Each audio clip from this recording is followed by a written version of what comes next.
മൈത്രി ഭവ. Satheesh sir, Venugopal sir, നമ്മുടെ പ്രിയങ്കൻ Dayal sir. Dayal സാറിനെ കേരളം അറിയുന്ന ആളാണ്.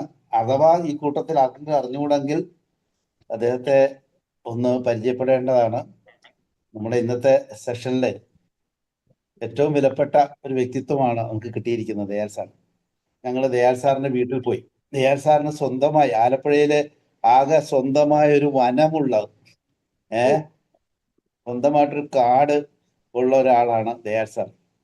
ഇത് മാത്രമല്ല, ദയാൽ സാറ് എല്ലാ ദിവസവും ഏതാണ്ട് ഇപ്പോൾ തന്നെ അദ്ദേഹത്തിന്റെ വാനപ്രസ്ഥം എന്ന് പറയുന്ന പ്രോഗ്രാമിന് 3000 സ്റ്റുഡൻസ് കഴിഞ്ഞിരിക്കുകയാണ്. അതുപോലെ തന്നെ അദ്ദേഹത്തിന്റെ 3 കോഴ്സുകൾ, ഡിപ്ലോമ കോഴ്സുകൾ ഇപ്പോൾ MG യൂണിവേഴ്സിറ്റി അംഗീകരിക്കുകയും അദ്ദേഹം തന്നെയാണ് അതിന് നേതൃത്വം നൽകുന്നത്. അങ്ങനെ പ്രകൃതി ഇക്കോളജി എന്ന് പറയുന്ന വാക്ക് അത് നമുക്ക് അദ്ദേഹത്തിൽ നിന്ന് മനസ്സിലാക്കേണ്ടതാണ്. അപ്പോ സാറിന്റെ ഒരു മിഷൻ എന്താണ് എന്നുള്ളത്? അത് നമ്മളുടെ മനുഷ്യരുടെ നിത്യജീവിതത്തിലെ സമസ്ത മേഖലകളും പ്രശ്ന സങ്കീർണമായി കഴിഞ്ഞിരിക്കുന്നു. ഇതിനൊരു പരിഹാരം എവിടുന്നാണ് കിട്ടുക? ഇതിനൊരു സൊല്യൂഷൻ. അപ്പോഴത്തേക്ക് നമ്മളിപ്പോ കൃഷി, ആരോഗ്യം, എല്ലാ മേഖലയും തകർന്നിരിക്കുകയാണ്. ഇപ്പൊ സൊല്യൂഷൻ കിട്ടണമെന്നുണ്ടെങ്കിൽ സൊല്യൂഷൻ തരുന്ന ഒരു സയൻസ് ഉണ്ട്.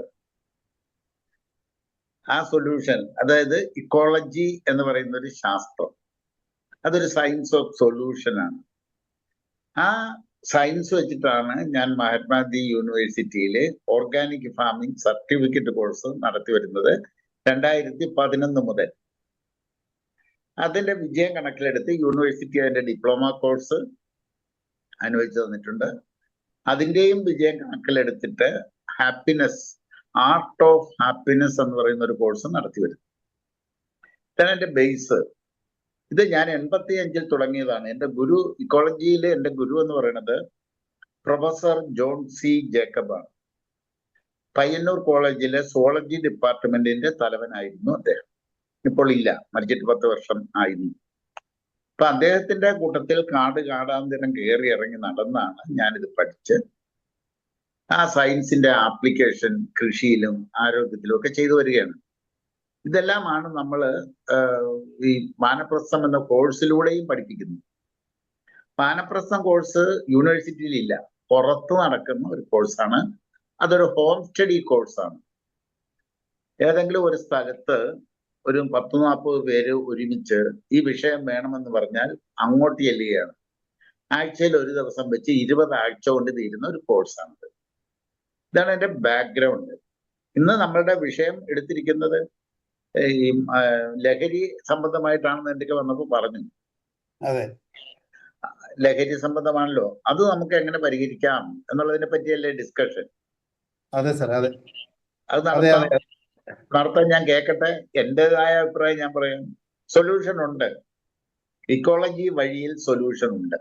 അപ്പൊ നമ്മുടെ ഈ ചർച്ചയ്ക്ക് നേതൃത്വം നൽകുന്നത്, ചർച്ച നയിക്കുന്നത് നമ്മുടെ പ്രിയങ്കരനായ സതീഷ് സാറാണ്. സതീഷ് സാറിന്റെ സ്ഥലം എറണാകുളമാണ്. സ്കൂൾ ഓഫ് ലൈഫ് സ്കിൽസിന്റെ ഗ്രീൻ എന്ന് പറയുന്ന നമ്മുടെ മൂവ്മെന്റിന്റെ രക്ഷാധികാരിയാണല്ലോ ദയാൽ സാർ. എന്ന് പറയുന്ന പോലെ തന്നെ നമുക്കൊരു മൈത്രി മിഷൻ എന്ന് പറയുന്ന ഒരു മൂവ്മെന്റ് ഉണ്ട്, മൈത്രി മിഷൻ. അപ്പൊ ഞങ്ങൾ പരസ്പരം SLF ആൾക്കാര് മൈത്രി ഭവ എന്ന് പറഞ്ഞുകൊണ്ടാണ് പരസ്പരം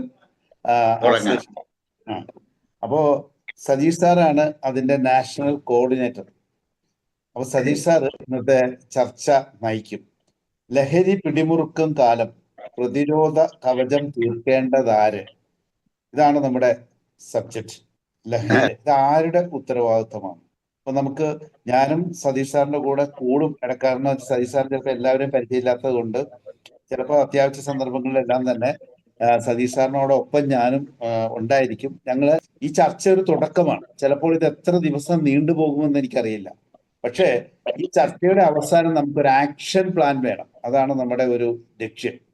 നമുക്ക് എന്ത് ചെയ്യാൻ കഴിയും, അതാണ് നമുക്ക് വേണ്ടത്. പക്ഷെ അതിനു മുമ്പ് നമുക്ക് അതിന്റെ വിവിധ വശങ്ങളെ നമുക്ക് യാതൊരു മുൻവിധിയും കൂടാതെ നമുക്കൊന്ന് സമീപിക്കണം. ഈ സമീപനത്തിന് ശേഷം നമുക്ക് തെളിഞ്ഞു വരുന്ന വഴി എന്നൊന്നില്ലല്ലോ, നടക്കുമ്പോൾ മുന്നിൽ തെളിയുന്നതാണല്ലോ വഴി. അപ്പോൾ നമ്മൾ മുന്നോട്ട് നമുക്ക് നടക്കുമ്പോൾ നമുക്ക് തെളിഞ്ഞു വരും. അപ്പോൾ സതീഷ് സാറിനെ ഏറെ സ്നേഹത്തോടെ സന്തോഷത്തോടു കൂടി നമുക്ക് വിളിക്കുന്നു.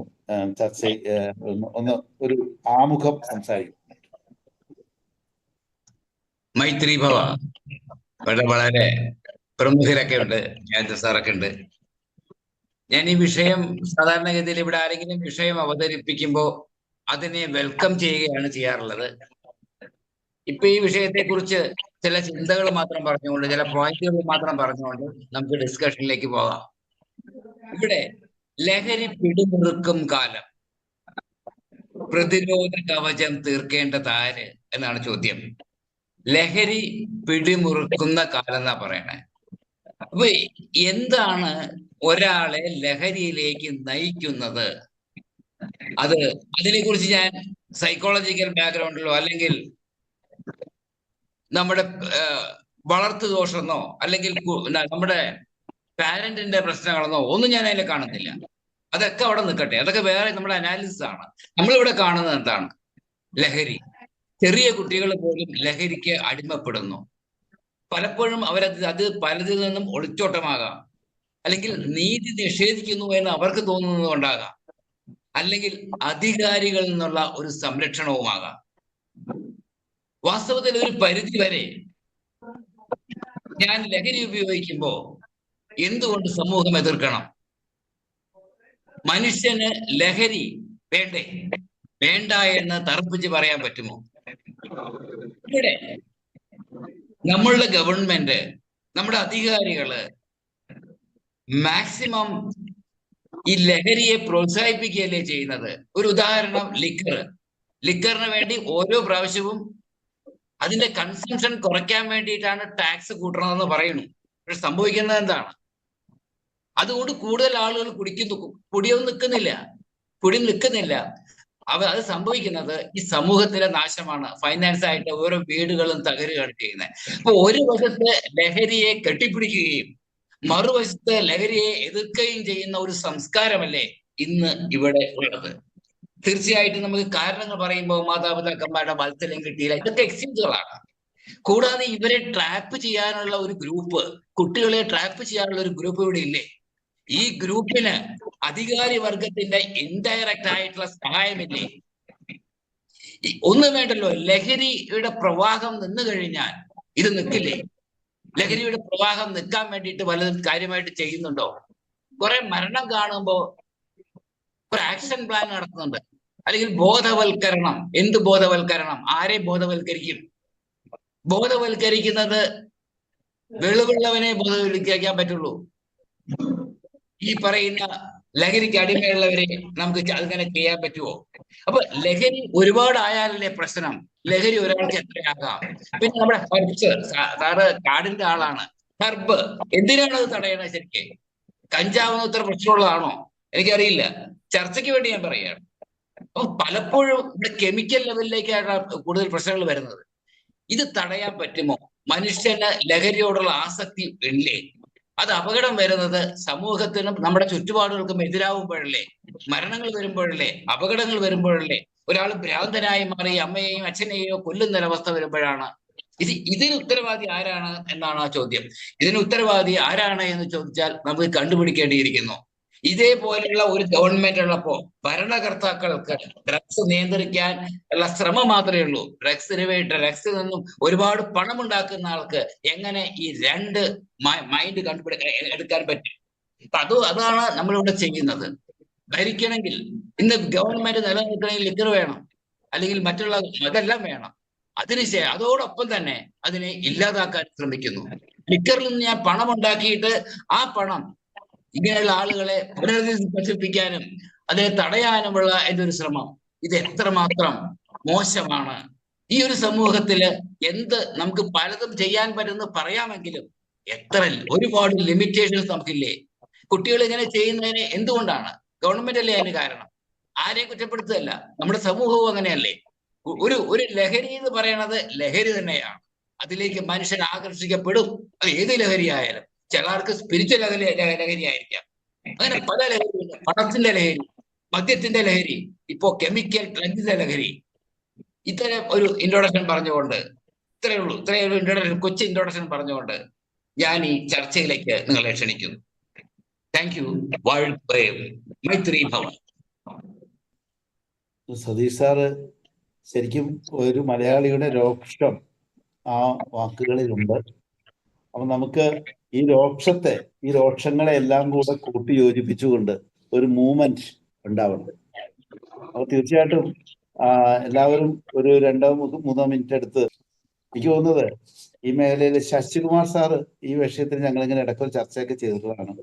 ശശികുമാർ സാറിന് എന്താണ് പറയാറ്? നമ്മൾ പലപ്പോഴും സംസാരിച്ചിട്ടുള്ള കാര്യം തന്നെയാണ്. ഇപ്പോൾ സതീഷ് സാറ് പറഞ്ഞതിനകത്ത് എല്ലാ കാര്യങ്ങളും വന്നു എന്നാണ് എനിക്ക് തോന്നുന്നത്. ഇപ്പം നമ്മൾ എന്തുകൊണ്ടാണ് ഇപ്പോൾ ഇതിനെക്കുറിച്ച് സംസാരിക്കുന്നത്? ഇപ്പം സംസാരിക്കുന്നത് സതീഷ് സാറ് പറഞ്ഞതുപോലെ എല്ലാ കാലത്തും ഈ ലഹരി ഉണ്ടായിരുന്നു. നമ്മൾ കുടിക്കുന്ന ചായയിലടക്കം ലഹരി അടങ്ങുന്നുണ്ട്.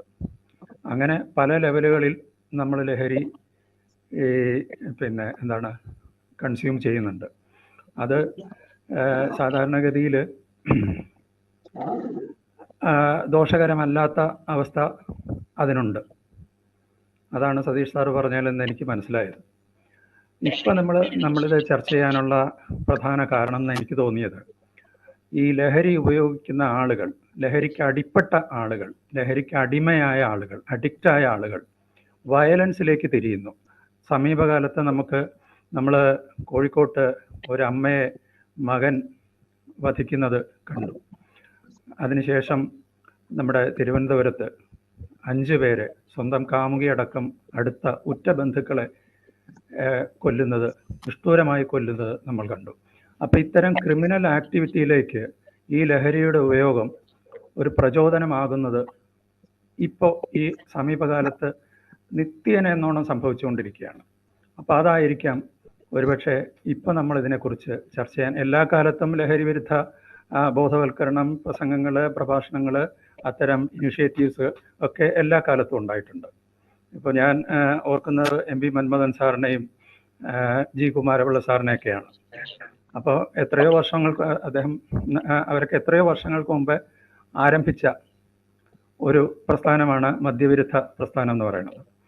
അപ്പോൾ ഈ ഒരു വ്യക്തി ലഹരിക്ക് അടിമപ്പെട്ട് അയാൾ നശിക്കുന്നത് അയാളുടെ നിരാശ കൊണ്ടാകാം, മോഹഭംഗം കൊണ്ടാവാം, മറ്റു പല സതീഷ് സാറ് പറഞ്ഞതുപോലെ തനിക്ക് നീതി കിട്ടുന്നില്ല എന്ന ചിന്തയിൽ നിന്നാവാം. ഇങ്ങനെ വിവിധ സാമൂഹികവും വ്യക്തിപരമായ കാരണങ്ങളാലാണ് ഒരുപക്ഷെ ഒരു വ്യക്തി ആ തരത്തിൽ ഇതിന് അടിപ്പെട്ടു പോവുകയും നശിക്കുകയും ചെയ്യുന്നത്. അത് ആ വ്യക്തിയുടെ മാത്രം കാര്യമാണ്. വേണമെങ്കിൽ അത് ആ കുടുംബത്തിൻ്റെ കൂടെ നഷ്ടമാണ്. പക്ഷെ ആ ആൾ അതുപയോഗിച്ച് അത് മറ്റൊരാളെ അല്ലെങ്കിൽ ചുറ്റുമുള്ള തൻ്റെ ബന്ധുക്കളെ, സാമൂഹ്യ ജീവികളെ എന്ന നിലയ്ക്ക് തൻ്റെ ചുറ്റുവട്ടത്തുള്ള ആളുകളിലേക്ക് വയലൻസ് മായി രംഗത്തിറങ്ങുമ്പോഴാണ് നമ്മൾ അന്തം വിട്ടു പോകുന്നത്. അപ്പോൾ ഇതാരാണ് നിയന്ത്രിക്കേണ്ടത്? ഇത് നിയന്ത്രിക്കേണ്ടത് തീർച്ചയായിട്ടും ഇത് ഒരു സോഷ്യോ പൊളിറ്റിക്കൽ സിസ്റ്റം നമുക്കിവിടെ ഉണ്ട്. ആ സിസ്റ്റം, അതിൻ്റെ ഫെയിലിയറാണ് ഇത്തരം വയലൻസ് ആക്ടിവിറ്റീസ് തുടർച്ചയായി നടന്നു കാണുന്നതിന് പ്രധാന കാരണം. അപ്പോൾ അതിനെ നമ്മൾ എങ്ങനെ നമ്മൾ ആ ഒരു തരത്തിലേക്ക്, ഇപ്പം നമ്മുടെ ജനപ്രതിനിധികളാണ് ഇതിനു വേണ്ട നിയമങ്ങൾ ഉണ്ടാക്കുന്നത്, അതിനുവേണ്ട പോളിസികൾ ഉണ്ടാക്കുന്നത്. ഇപ്പോൾ ഞാൻ ഒരു പാർട്ടിയിലും പെട്ട ആളല്ല, പക്ഷെ കഴിഞ്ഞ ഉമ്മൻചാണ്ടി സാറിൻ്റെ കാലത്ത് ഓരോ വർഷവും അവരുടെ പ്രഖ്യാപിത നയമായിരുന്നു ഓരോ വർഷവും 10% വീതം മദ്യ ഔട്ട്ലെറ്റുകൾ കുറയ്ക്കും എന്നുള്ളത്. 2016 അങ്ങനെ 176 ഔട്ട്ലെറ്റുകളെ ഉണ്ടായിരുന്നുള്ളൂ. ഇന്നത് 1000-നടുത്തായി ഈ 9 വർഷം കൊണ്ട്. ഓരോ വർഷവും ഇത് കൂട്ടിക്കൊണ്ടുവരികയാണ്. അപ്പം മദ്യലഭ്യത UDF-ന്റെ പ്രഖ്യാപിത പോളിസി എന്നുള്ളത് മദ്യവർജനം, അത് മദ്യത്തിൻ്റെ ലഭ്യത കുറയ്ക്കുന്നതിലൂടെ, മദ്യനിരോധനമല്ല, മദ്യവർജനം, ലഭ്യത കുറയ്ക്കുന്നതിലൂടെ കൊണ്ടുവരിക എന്നതായിരുന്നു. അത് ഇപ്പോൾ ഇപ്പോഴത്തെ നിലവിലുള്ള ഈ സർക്കാരിൻ്റെ കാലത്ത് ഏകദേശം 1000-ഓളം ഔട്ട്ലെറ്റുകൾ മദ്യത്തിന് മാത്രം ഉണ്ടായിക്കഴിഞ്ഞു. ഇതെങ്ങനെ വന്നു എന്ന് മാത്രമല്ല, വേലപ്പള്ളി പോലൊരു സ്ഥലത്ത് പിന്നെ അതുണ്ടാക്കാനുള്ള സംവിധാനം കൂടെ, അതായത് കൂടുതൽ ലഭ്യത എന്ന് മാത്രമല്ല, മറ്റ് പല ഇപ്പോൾ ടൂറിസത്തിൻ്റെ പേരിൽ പിന്നെ ടൂറിസം സെൻ്ററുകളിൽ അവർക്ക് പിന്നെ തെങ്ങും തൈ നട്ട് അല്ലെങ്കിൽ തെങ്ങിൽ നിന്ന് അവർക്ക് വേണമെങ്കിൽ കള്ള് ചെത്തി കൊടുക്കാം എന്ന് പറഞ്ഞാൽ യഥേഷ്ടം ഇത് ഉപയോഗിക്കത്തക്ക തരത്തിലേക്ക് കൊണ്ടുവരാം. മദ്യത്തിൻ്റെ ലഭ്യത അങ്ങനെ യാതൊരു നീതീകരണവുമില്ലാതെ കൂട്ടിക്കൊണ്ടുവരുന്ന ഒരു സ്ഥിതിയുണ്ട്. അപ്പം സ്വാഭാവികമായിട്ടും ലഭ്യത കൂടുമ്പോഴേക്കും അതിൻ്റെ ഉപഭോഗവും കൂടും. അപ്പം ഇങ്ങനെ ചില പോളിസികളുണ്ട്. ഈ പോളിസികൾ എങ്ങനെ വരുന്നു? നമ്മൾ തിരഞ്ഞെടുത്ത് നമുക്ക് വേണ്ടി നമ്മുടെ നയങ്ങൾ നടപ്പാക്കാൻ, നമ്മുടെ ഇംഗിതങ്ങൾ, നമ്മുടെ ഇച്ഛകൾ നടപ്പാക്കാൻ വേണ്ടി നമ്മൾ ജനപ്രതിനിധികളെ വോട്ട് ചെയ്ത് അയച്ചിരിക്കുകയാണ്. ആ ആളുകൾ ചെയ്യുന്നത് എന്താണ്? അപ്പം അവരെയാണ് യഥാർത്ഥത്തിൽ ബോധവൽക്കരിക്കേണ്ടത് എന്നാണ് എൻ്റെ സംശയം. ഞാൻ പിന്നീട് മറ്റ് പല കാര്യങ്ങളും, അതായത് ഇതല്ലാതെ മറ്റൊരു വഴിയുണ്ടെന്ന് എനിക്ക് തോന്നുന്നില്ല. കാരണം നമ്മളിപ്പോൾ ഈ ചർച്ചയിൽ പങ്കെടുക്കുന്ന മുഴുവൻ ആളുകൾക്കും, ഇത്തരം ഇനിഷ്യേറ്റീവുകളിലെല്ലാം പങ്കെടുക്കുന്ന മുഴുവൻ ആളുകൾക്കും ഒരേ അഭിപ്രായമാണ്: ഈ വിപത്ത് ദൂരീകരിക്കേണ്ടതാണ്, ഒരു സംശയവുമില്ല. അപ്പം നമ്മൾ എന്താണ് ഇതിനെക്കുറിച്ച് അവെയറാണ്. അപ്പം പിന്നെ ആരാണ് അവെയർ അല്ലാത്തത്? ഇതിനെ നിയന്ത്രിക്കേണ്ടത് ആരാണ്? ലോ എൻഫോഴ്സിങ് ഏജൻസീസ് ഇല്ലേ, അവരെ ആരാണ് നിയന്ത്രിക്കുന്നത്? ഇന്ന് നമ്മൾ പത്രവാർത്ത, ഇന്ന് നമ്മൾ ചാനലിൽ കണ്ട ഒരു വാർത്ത എല്ലാവരുടെയും ശ്രദ്ധയിൽപ്പെട്ട് കാണുമെന്ന് എനിക്ക് തോന്നുന്നു. കളമശ്ശേരി ഗവൺമെൻറ് പോളിടെക്നിക്കിൽ അതിൻ്റെ ഹോസ്റ്റലിൽ കിലോ കണക്കിന് കഞ്ചാവാണ് അവിടുന്ന് പിടിച്ചത്. ഇതെങ്ങനെ വരുന്നു? ഇത് ഒരു ദിവസം കൊണ്ട് വന്നതല്ലല്ലോ. ഇതിങ്ങനെ നിരന്തരമായ ഒരു പ്രക്രിയയിലൂടെ, നമ്മൾ കോട്ടയത്തെ നഴ്സിംഗ് കോളേജിൽ നടന്ന സംഭവം കണ്ടതാണ്. അവിടെ ആ സംഭവത്തിന് ഉത്തരവാദികളായവർ മുഴുവൻ ആളുകളും ലഹരിക്ക് അഡിക്റ്റാണ് എന്ന് മാത്രമല്ല, ആ ക്രൂരപ്രവൃത്തി, ആ പയ്യനെ ഈ ക്രൂരപ്രവൃത്തിക്ക് വിധേയമാക്കിയ ആളുകൾ ഇതിനു വേണ്ടി പൈസ കിട്ടാത്തതിൻ്റെ പേരിലാണ് അതങ്ങനെ ചെയ്തത്, അങ്ങനെ ലഹരി വാങ്ങുന്നതിന് വേണ്ടി. അപ്പം ഇങ്ങനെ ഈ യുവാക്കൾ മൊത്തം ഇതിൻ്റെ അവരുടെ വ്യക്തിപരമായ ഒരു തകരാറാണ് എന്ന് ഞാൻ കരുതുന്നില്ല. അത് അങ്ങനെ ചില വശങ്ങളുണ്ടാവാം, പക്ഷെ അത് മറ്റു ചില രീതിയിൽ പരിഹരിക്കാവുന്നതാണ്. ദയാൽ സാറ് ഒക്കെ ഉള്ളൊരു ചർച്ച, അദ്ദേഹം കൂടുതൽ ഇതിനെക്കുറിച്ച് വെളിച്ചം വീശുന്ന തരത്തിലേക്ക് സംസാരിക്കും എന്നാണ് ഞാൻ കരുതുന്നത്. പ്രാരംഭമായി ഇത്രയാണ് എനിക്ക് തോന്നിയ കാര്യങ്ങൾ. ഓക്കെ ശശികുമാർ സാർ, സാധാരണ സാറ് നമ്മള് പുറത്തിറങ്ങി നടക്കുന്നത് എന്തുകൊണ്ടാണ് എന്ന് ചോദിച്ചാല്, പുറത്തിറങ്ങി നടക്കുന്നത് നമ്മളെ ആരും ആക്രമിക്കത്തില്ല എന്നുള്ള ഉറപ്പുള്ളത് കൊണ്ടാണ്. എന്നാല് ഇപ്പോൾ അതല്ല, നമ്മൾ പുറത്തിറങ്ങി നടന്നാൽ നമ്മളെ ഏത് സമയത്തും ആരുടെയെങ്കിലും കയ്യാൽ പരാജയപ്പെടാം അല്ലെങ്കിൽ ആക്രമിക്കപ്പെടാം എന്ന രീതിയിൽ അതിലേക്ക് കാര്യങ്ങൾ പോകുന്നൊരവസ്ഥയാണ്.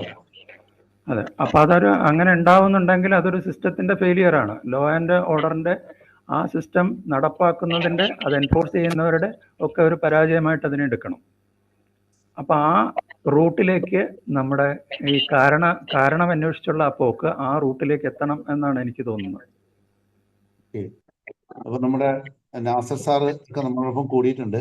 പിന്നെ പ്രിയപ്പെട്ട ദയാൽ സാറ്, ഷായി സാറ്, അതുപോലെ തന്നെ SLSുമായി ബന്ധപ്പെട്ട ഏറ്റവും അടുത്ത ബന്ധുമിത്രാദികളെ, സുഹൃത്തുക്കളെ, ഇവിടെ വലിയൊരു ആനുകാലികമായ വിഷയമാണ് ഇന്ന് ഇവിടെ ചർച്ചയ്ക്കെടുത്തിരിക്കുന്നത്.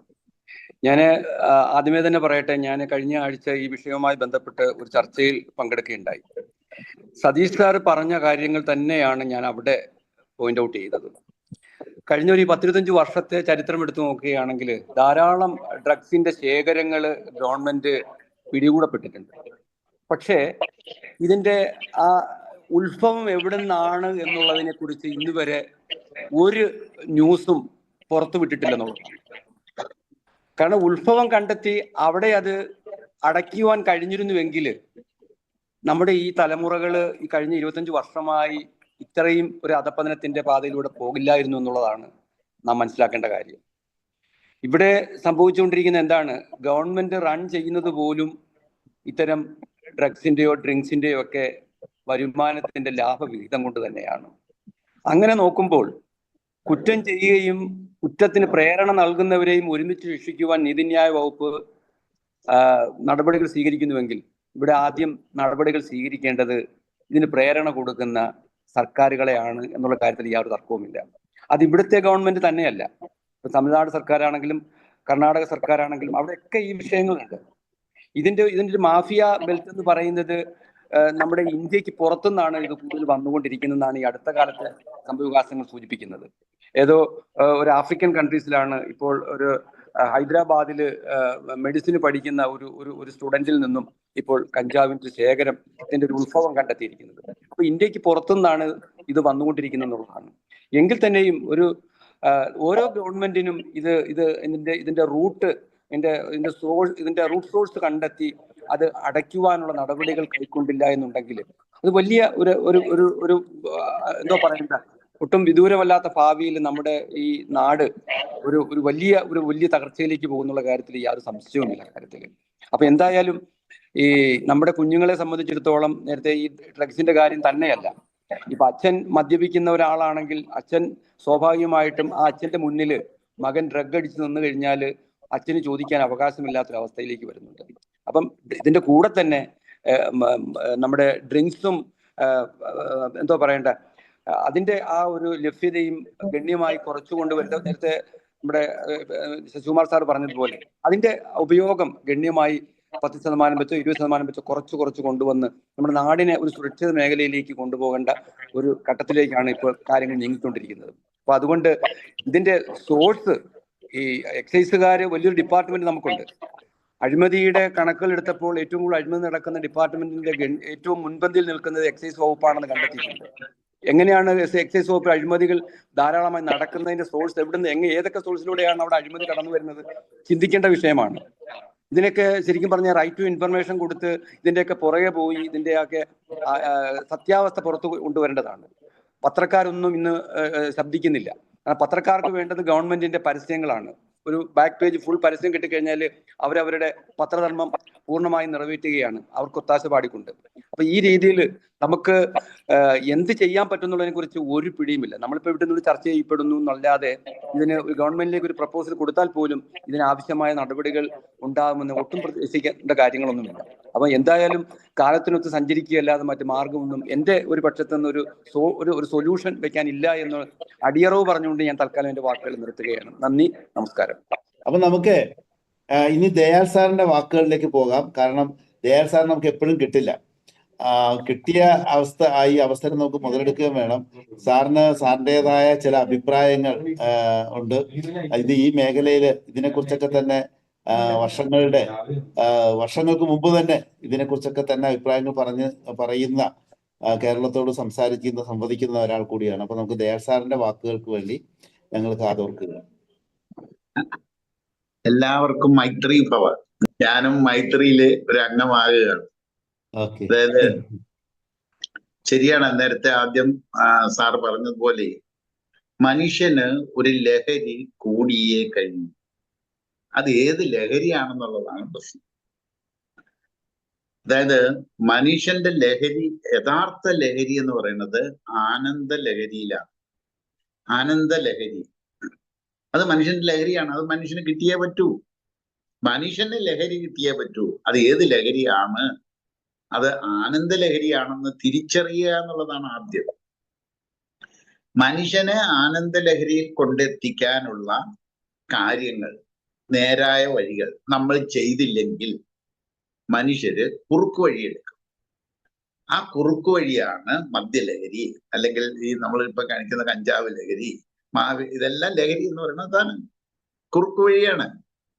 അപ്പൊ ഇതിന്റെ ശാശ്വതമായ പരിഹാരം എന്ന് പറയുന്നത് മനുഷ്യനെ യഥാർത്ഥത്തിൽ ആനന്ദത്തിൽ കൊണ്ടെത്തിക്കാനുള്ള വഴി നമ്മൾ കണ്ടെത്തി അത് ഇംപ്ലിമെന്റ് ചെയ്യുക എന്നുള്ളത്. ഇംപ്ലിമെന്റ് സ്കൂൾ തലം മുതൽ മുതിർന്ന തലമുറയ്ക്ക് അതുകൊണ്ടാണ് ഞാൻ വാനപ്രസ്ഥം എന്ന് പറയുന്ന ഒരു കോഴ്സ് തന്നെ നടത്തുന്നത്. അവർക്ക് മനസ്സിലായി, കാര്യങ്ങൾ അവർക്ക് മനസ്സിലാകുന്നുണ്ട്. എവിടെയാണ് കുഴപ്പം നമുക്ക് പറ്റിയത്? അതായത് യഥാർത്ഥ കാരണം നമുക്ക് പറ്റിയിരിക്കുന്നത് മനുഷ്യന്റെ മനസ്സ് വിഷമയമായിരിക്കുന്നു. ഈ വിഷമയമായ മനസ്സിന് രൂപം കൊടുത്തത് ആരാണ്? അന്നമാണ് മനസ്സ് എന്ന് എല്ലാവർക്കും അറിയാവുന്നതാണ്. അന്നമയ കോശമാണ് മനോമയ കോശം. 5 അന്നങ്ങളുടെ സൂക്ഷ്മാംശമാണ് മനസ്സ്. അപ്പൊ ഈ 5 അന്നങ്ങളും വിഷമയമാക്കിയ ആൾക്കാരാണ് നമ്മൾ. കഴിക്കുന്ന ഭക്ഷണം മുഴുവൻ വിഷം, കുടിക്കുന്ന വെള്ളം വിഷം, ശ്വസിക്കുന്ന വായു വിഷം, കൊള്ളുന്ന അഗ്നി അൾട്രാവയലറ്റ് രശ്മി കൊണ്ട് വിഷം, കേൾക്കുന്ന ശബ്ദങ്ങളൊക്കെ വിഷം. ഇപ്പൊ പഞ്ചഭൂതങ്ങൾ 5 കൊണ്ട് നിർമ്മിതമായ ഒരു ശരീരം, ആ പഞ്ചഭൂതങ്ങൾ 5 വിഷമയമാക്കിയാൽ ആ വിഷമയമായ അന്നം കൊണ്ടുണ്ടാക്കുന്ന മനസ്സ് വിഷമനസ്സായിരിക്കില്ലേ? മനുഷ്യന് വിഷമനസ്സുണ്ടാകാൻ കാരണം എവിടുന്നതെന്നാണ് നമ്മൾ നോക്കേണ്ടത്. അന്നമാണ് തെറ്റിപ്പോയത്. അന്നം കറക്റ്റ് ചെയ്യാതെ ഇതിനൊരു പരിഹാരം ഉണ്ടാവില്ല. അത് അടിവരയിട്ട് എനിക്ക് മനസ്സിലായിട്ടുള്ള കാര്യമാണ്. അന്നം കറക്റ്റ് ചെയ്യണം. അതായത് നമുക്ക് തെറ്റിയത്, മനുഷ്യന് വഴിതെറ്റി ഒരുപാട് ദൂരം സഞ്ചരിച്ചു കഴിഞ്ഞു. വഴിതെറ്റിയത് കൃഷിയിലാണ്. അതുകൊണ്ട് തന്നെയാണ് ഞാൻ മഹാത്മാഗാന്ധി യൂണിവേഴ്സിറ്റിയിൽ കൃഷി ഒരു കോഴ്സാക്കി എടുത്തത്. അപ്പൊ അഗ്രികൾച്ചർ യൂണിവേഴ്സിറ്റി ഇല്ലേ? ആ കൃഷി അല്ല നമുക്ക് വേണ്ടേ. മനുഷ്യന് വിധിച്ച അന്നം 5 ലഭ്യമാക്കാൻ ഉതകുന്ന ഒരു കൃഷി വേണം. അതാണ് യൂണിവേഴ്സിറ്റിയിൽ ഞാൻ മേൽനോട്ടം കൊടുത്ത് പഠിപ്പിച്ചുകൊണ്ടിരിക്കുന്ന ഒരു സാധനം. അതായത് 5 അന്നങ്ങളും വിധിച്ചതാക്കണം. ഇപ്പോൾ വിഷമാണ്. വിഷമില്ലാതാക്കുക എന്ന് പറയുന്നത് ഫസ്റ്റ് ഫേസ് ആണ്. പോഷക സമ്പുഷ്ടമാക്കുക എന്നുള്ളത് സെക്കൻഡ് ഫേസ് ആണ്.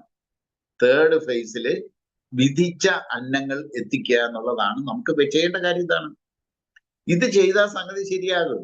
കാരണം മനുഷ്യൻ നന്നാവണമെന്നുണ്ടെങ്കിൽ മനസ്സ് നന്നാവണം. മനസ്സ് നന്നാവണമെന്നുണ്ടെങ്കിൽ അന്നം നന്നാവണം. അന്നം നന്നാവണമെന്നുണ്ടെങ്കിൽ കൃഷി ശരിയായ കൃഷിയാകണം. കൃഷിയെ ഒരു ടൂളായി ഉപയോഗിക്കാൻ നമുക്ക് പറ്റണം. കൃഷി ഒരു ടൂള്, ഒരു ഉപകരണം, അതായത് നമ്മുടെ പ്രശ്നങ്ങൾക്ക് പരിഹാരം കണ്ടെത്താൻ പറ്റുന്ന ഒരു ഉപകരണമായി എടുക്കണം. അന്നമയ കോശം, മനോമയ കോശം, ആ മനസ്സിൽ ശരിയായ മനസ്സിൽ വിജ്ഞാനമയ കോശം, വിജ്ഞാനമയ കോശത്തിൽ നിന്നും നമുക്ക് തേജോമയ കോശത്തിലേക്ക് എത്താം. തേജോമയ കോശത്തിൽ നിന്നുമാണ് ആനന്ദമയ കോശത്തിലേക്ക് എത്താൻ പറ്റുക. അപ്പൊ ശരിക്കും ശരിയാക്കേണ്ടത് അന്നമാണ്, കൃഷിയാണ്. കൃഷിയിൽ നമ്മൾ തെറ്റിപ്പോയിരിക്കുന്നു. അത് ശരിയാക്കി എടുക്കുക.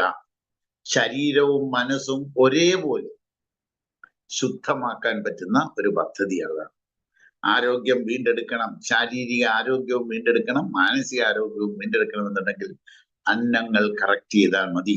ഇത് അടിസ്ഥാനപരമായ കാര്യമാണ്. ഇതിനു വേണ്ടി നാം ശ്രമിച്ചുകൊണ്ടിരിക്കുകയും നിലവിലുള്ള സിസ്റ്റത്തിനെ ഉപയോഗിച്ചുകൊണ്ട് നമുക്ക് എന്ത് ചെയ്യാൻ പറ്റും? ഗവൺമെന്റ് തീർത്തും തെറ്റായ പാതയാണ് തിരഞ്ഞെടുക്കുന്നത്. ഈ ഗവൺമെന്റിന്റെ കാര്യം മാത്രമല്ല, കേരളത്തിൽ ഗവൺമെന്റുകൾ എടുത്തിട്ടുള്ള നിലപാട്, അതായത് വരുമാനം ഉണ്ടാക്കാൻ വേണ്ടി മദ്യത്തെയും ആ മദ്യവും ഉണ്ട് പിന്നെ ചൂതാട്ടവും എടുത്ത ഗവൺമെന്റാണ്. ഇതെന്തൊരു നാണക്കേടാണെന്ന് ആലോചിച്ചോളൂ. കേരളം പോലെ നാച്ചുറൽ റിസോഴ്സിൽ ഇത്രമാത്രം സമ്പന്നമായ ഒരു പ്രദേശം ഈ ഭൂമിയിൽ ഉണ്ടാവില്ല. അതിലൂടെ വരുമാനം ഉണ്ടാക്കാൻ ഒരു ബുദ്ധിമുട്ടുമില്ല. അതിനെ വരുമാനം ഉണ്ടാക്കണ വഴി വേണം പറഞ്ഞു കൊടുക്കാം. എന്താണ് വരുമാനം വഴി ഉണ്ടാക്കുന്നത് പറഞ്ഞു കൊടുക്കുക. അറിയാൻ പാടില്ലെങ്കിൽ ശരിക്കും ഗവൺമെന്റിന് ആവശ്യമായ വരുമാനം ഇവിടെ ഉണ്ടാക്കാം. മദ്യവും ചൂതാട്ടവും ലോട്ടറിയും നമുക്ക് നിരോധിക്കാം, ഒഴിവാക്കാം. അതിലുള്ളവരെ എല്ലാവരെയും അവർക്ക് തൊഴിൽ ഓക്യുപ്പൈ ചെയ്യാം. ഇതെല്ലാം പദ്ധതികൾ നമുക്ക് ചെയ്യാവുന്നേ ഉള്ളൂ. നമ്മളുടെ ഗവൺമെന്റുകൾ ഒരു യുക്തിയോ ബുദ്ധിയോ ഒന്നുമില്ലാത്ത, വെറും ഒന്നിനും കൊള്ളാത്ത ആൾക്കാരുടെ ഒരു കൂട്ടമായി മാറിയിരിക്കുന്നു. അത് തന്നെയാണ് ഗവൺമെന്റ് ഉദ്യോഗസ്ഥരും വന്നിരിക്കുന്നത്. ഗവൺമെന്റ് ഉദ്യോഗസ്ഥർ യാതൊരുവിധ സമൂഹത്തിനോട് ഉത്തരവാദിത്തമുള്ള വളരെ കുറച്ച് ശതമാനം മാത്രമേ ഉദ്യോഗസ്ഥരുള്ളൂ. കാരണം ഗവൺമെന്റ് അതാണ്, അതിൻ്റെ ഉദ്യോഗസ്ഥരും വരിക. അപ്പൊ ഈ ഗവൺമെന്റിനെ നമുക്ക് എന്ത് പറയാം? ഗവൺമെന്റിനോട് എന്ത് ആവശ്യപ്പെടാം? ഇന്ന് എന്റെ നോട്ടത്തിൽ എനിക്ക് ആവശ്യപ്പെടാൻ പറ്റുന്നത് ഒരു പുതിയ ജയിൽ സംവിധാനമാണ്. നിലവിലുള്ള ജയിൽ 100% പരാജയമല്ലേ? ആദ്യമായി ഒരു ചെറിയ മോഷണം നടത്തുന്ന ഒരു ചെറുക്കനെ പിടിച്ച്, ഒരു മനുഷ്യനെ പിടിച്ച് ജയിലിലിട്ടാൽ 6 മാസം ശിക്ഷ കഴിഞ്ഞ് പുറത്തു വരുമ്പോൾ അവൻ പെരുങ്കള്ളനായിട്ടല്ലേ വരിക? ഇതൊരു ജയിൽ സംവിധാനം തന്നെ തെറ്റാണ്. ഇപ്പൊ ജയിലിൽ തിരുത്തൽ ഉണ്ടാവുക എന്നുള്ളതാണ് മെയിൻ ആയിട്ട് നമുക്ക് വെക്കാം. അത് ചിലപ്പോൾ അവര് സമ്മതിച്ചെന്ന് വരും. ഗവൺമെന്റ് ഒരു പുതിയ ജയിൽ സംവിധാനം നമുക്ക് വേണം, അതിലേക്ക് ഇടുന്ന ആൾക്കാർക്ക് അവരവർക്ക് വേണ്ട അന്നം അവരവർ ഉൽപ്പാദിപ്പിച്ച് അവിടെ കഴിച്ച് അവിടെ റെസ്റ്റ് എടുക്കുക. ഞാൻ അതിന്റെ ഒരു ആശയം എടുത്തിരുന്നത് ഫ്രീഡം ഇൻ പ്രിസൺ എന്നുള്ളതാണ്. Freedom in prison. Freedom in prison എന്ന രീതിയിൽ ഒരു ഏരിയ തെരഞ്ഞെടുത്തിട്ട് അവന് മണ്ണിൽ പണിയെടുത്ത് അവനവന് വേണ്ട ഭക്ഷണം ഉണ്ടാക്കി കഴിക്കുക. അതിന് പകരം തിങ്കളാഴ്ച ദിവസം മുട്ടയും കോഴിക്കറിയും പൊറോട്ട ഇറച്ചി ഇങ്ങനെ കൊടുത്തോണ്ടിരുന്നാൽ എങ്ങനെ ശരിയാകുക?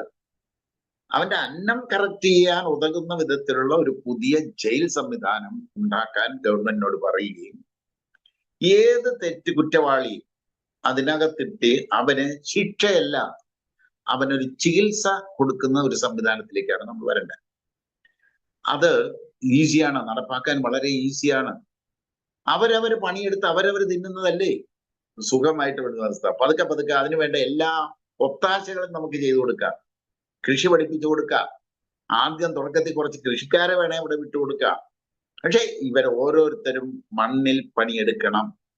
ഒരു വെണ്ടക്ക ഉണ്ടാക്കണതിന്റെ അധ്വാന ഭാരം എന്താണെന്ന് അവർ അറിയണം. അത് തന്നെ അവർ കഴിക്കണം. വിധിച്ച അന്നങ്ങൾ കഴിക്കാൻ ഉതകുന്ന തരത്തിലുള്ള ഒരു ജയിൽ സംവിധാനം നമുക്ക് വേണം. അത് ജയിലല്ല, അതൊരു ഒരു ചികിത്സാ കേന്ദ്രമായി മാറും. അവിടെ നിന്ന് ഇറങ്ങി വരുമ്പോ അവന്റെ മനസ്സിൽ പ്രകടമായ മാറ്റം ഉണ്ടാകും. അവന്റെ ശാരീരിക ആരോഗ്യം വീണ്ടെടുത്തിരിക്കും, മാനസിക ആരോഗ്യം വീണ്ടെടുക്കും. ഇത്തരത്തിലുള്ള ഒരു സംവിധാനം നമുക്ക് ഉണ്ടാക്കിക്കൂടെ? അതിന് നമുക്ക് ഗവൺമെന്റിൽ ഒരു പ്രൊപ്പോസൽ. നമ്മൾ ഗവൺമെന്റിനെ കുറ്റം പറഞ്ഞിട്ട് കാര്യമില്ല, അവരിത് അറിഞ്ഞോണ്ട് ചെയ്യണ കാര്യമാണ്. പിന്നെ കുറ്റം പറഞ്ഞിട്ട് എന്താ കാര്യം? നമുക്ക് ഇന്ന ഒരു സംവിധാനം ചെയ്യണതിൽ എന്താ തടസ്സം? ഇതിനൊരു ജയിൽ സംവിധാനം, അതായത് കോടതിക്ക് വേഗം ശിക്ഷിക്കാം.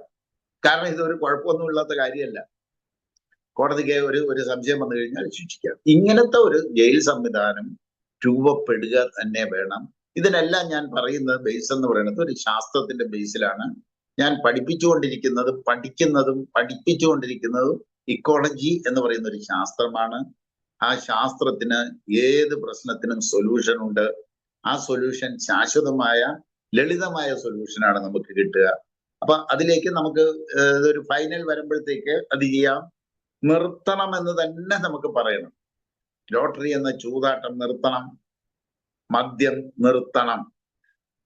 അതായത് നേരത്തെ ഒരു ആശയം ഞാൻ കേട്ടത്, വയലൻസ് ഉണ്ടാവാത്ത തരത്തിലുള്ള മദ്യലഹരി ആവാം എന്നാണ്. അത് തെറ്റായ ഒരു നിഗമനമാണ്. 100% തെറ്റായ ഒരു നിഗമനമാണ്. വയലൻസ് ഉണ്ടായില്ലെങ്കിൽ കുടിച്ചോ എന്ന് പറഞ്ഞു കഴിഞ്ഞാൽ അവന്റെ ലിവർ പോയില്ലേ, അവന് കേടാവുന്നില്ലേ? അല്ലെങ്കിൽ അനുവദനീയമായ അളവിൽ നിങ്ങൾ മദ്യം ആകാം എന്നൊക്കെ പറയുന്നത് ശരിയായ ഒരു നടപടിയല്ല. മദ്യം ഈ ലഹരി തീർത്തും ഒഴിവാക്കാനുള്ള ഒരു നടപടി നമുക്ക് ഉണ്ടാകേണ്ടത് ആവശ്യപ്പെടാം. ചെയ്യുവോ ചെയ്യില്ല എന്നുള്ളതല്ല.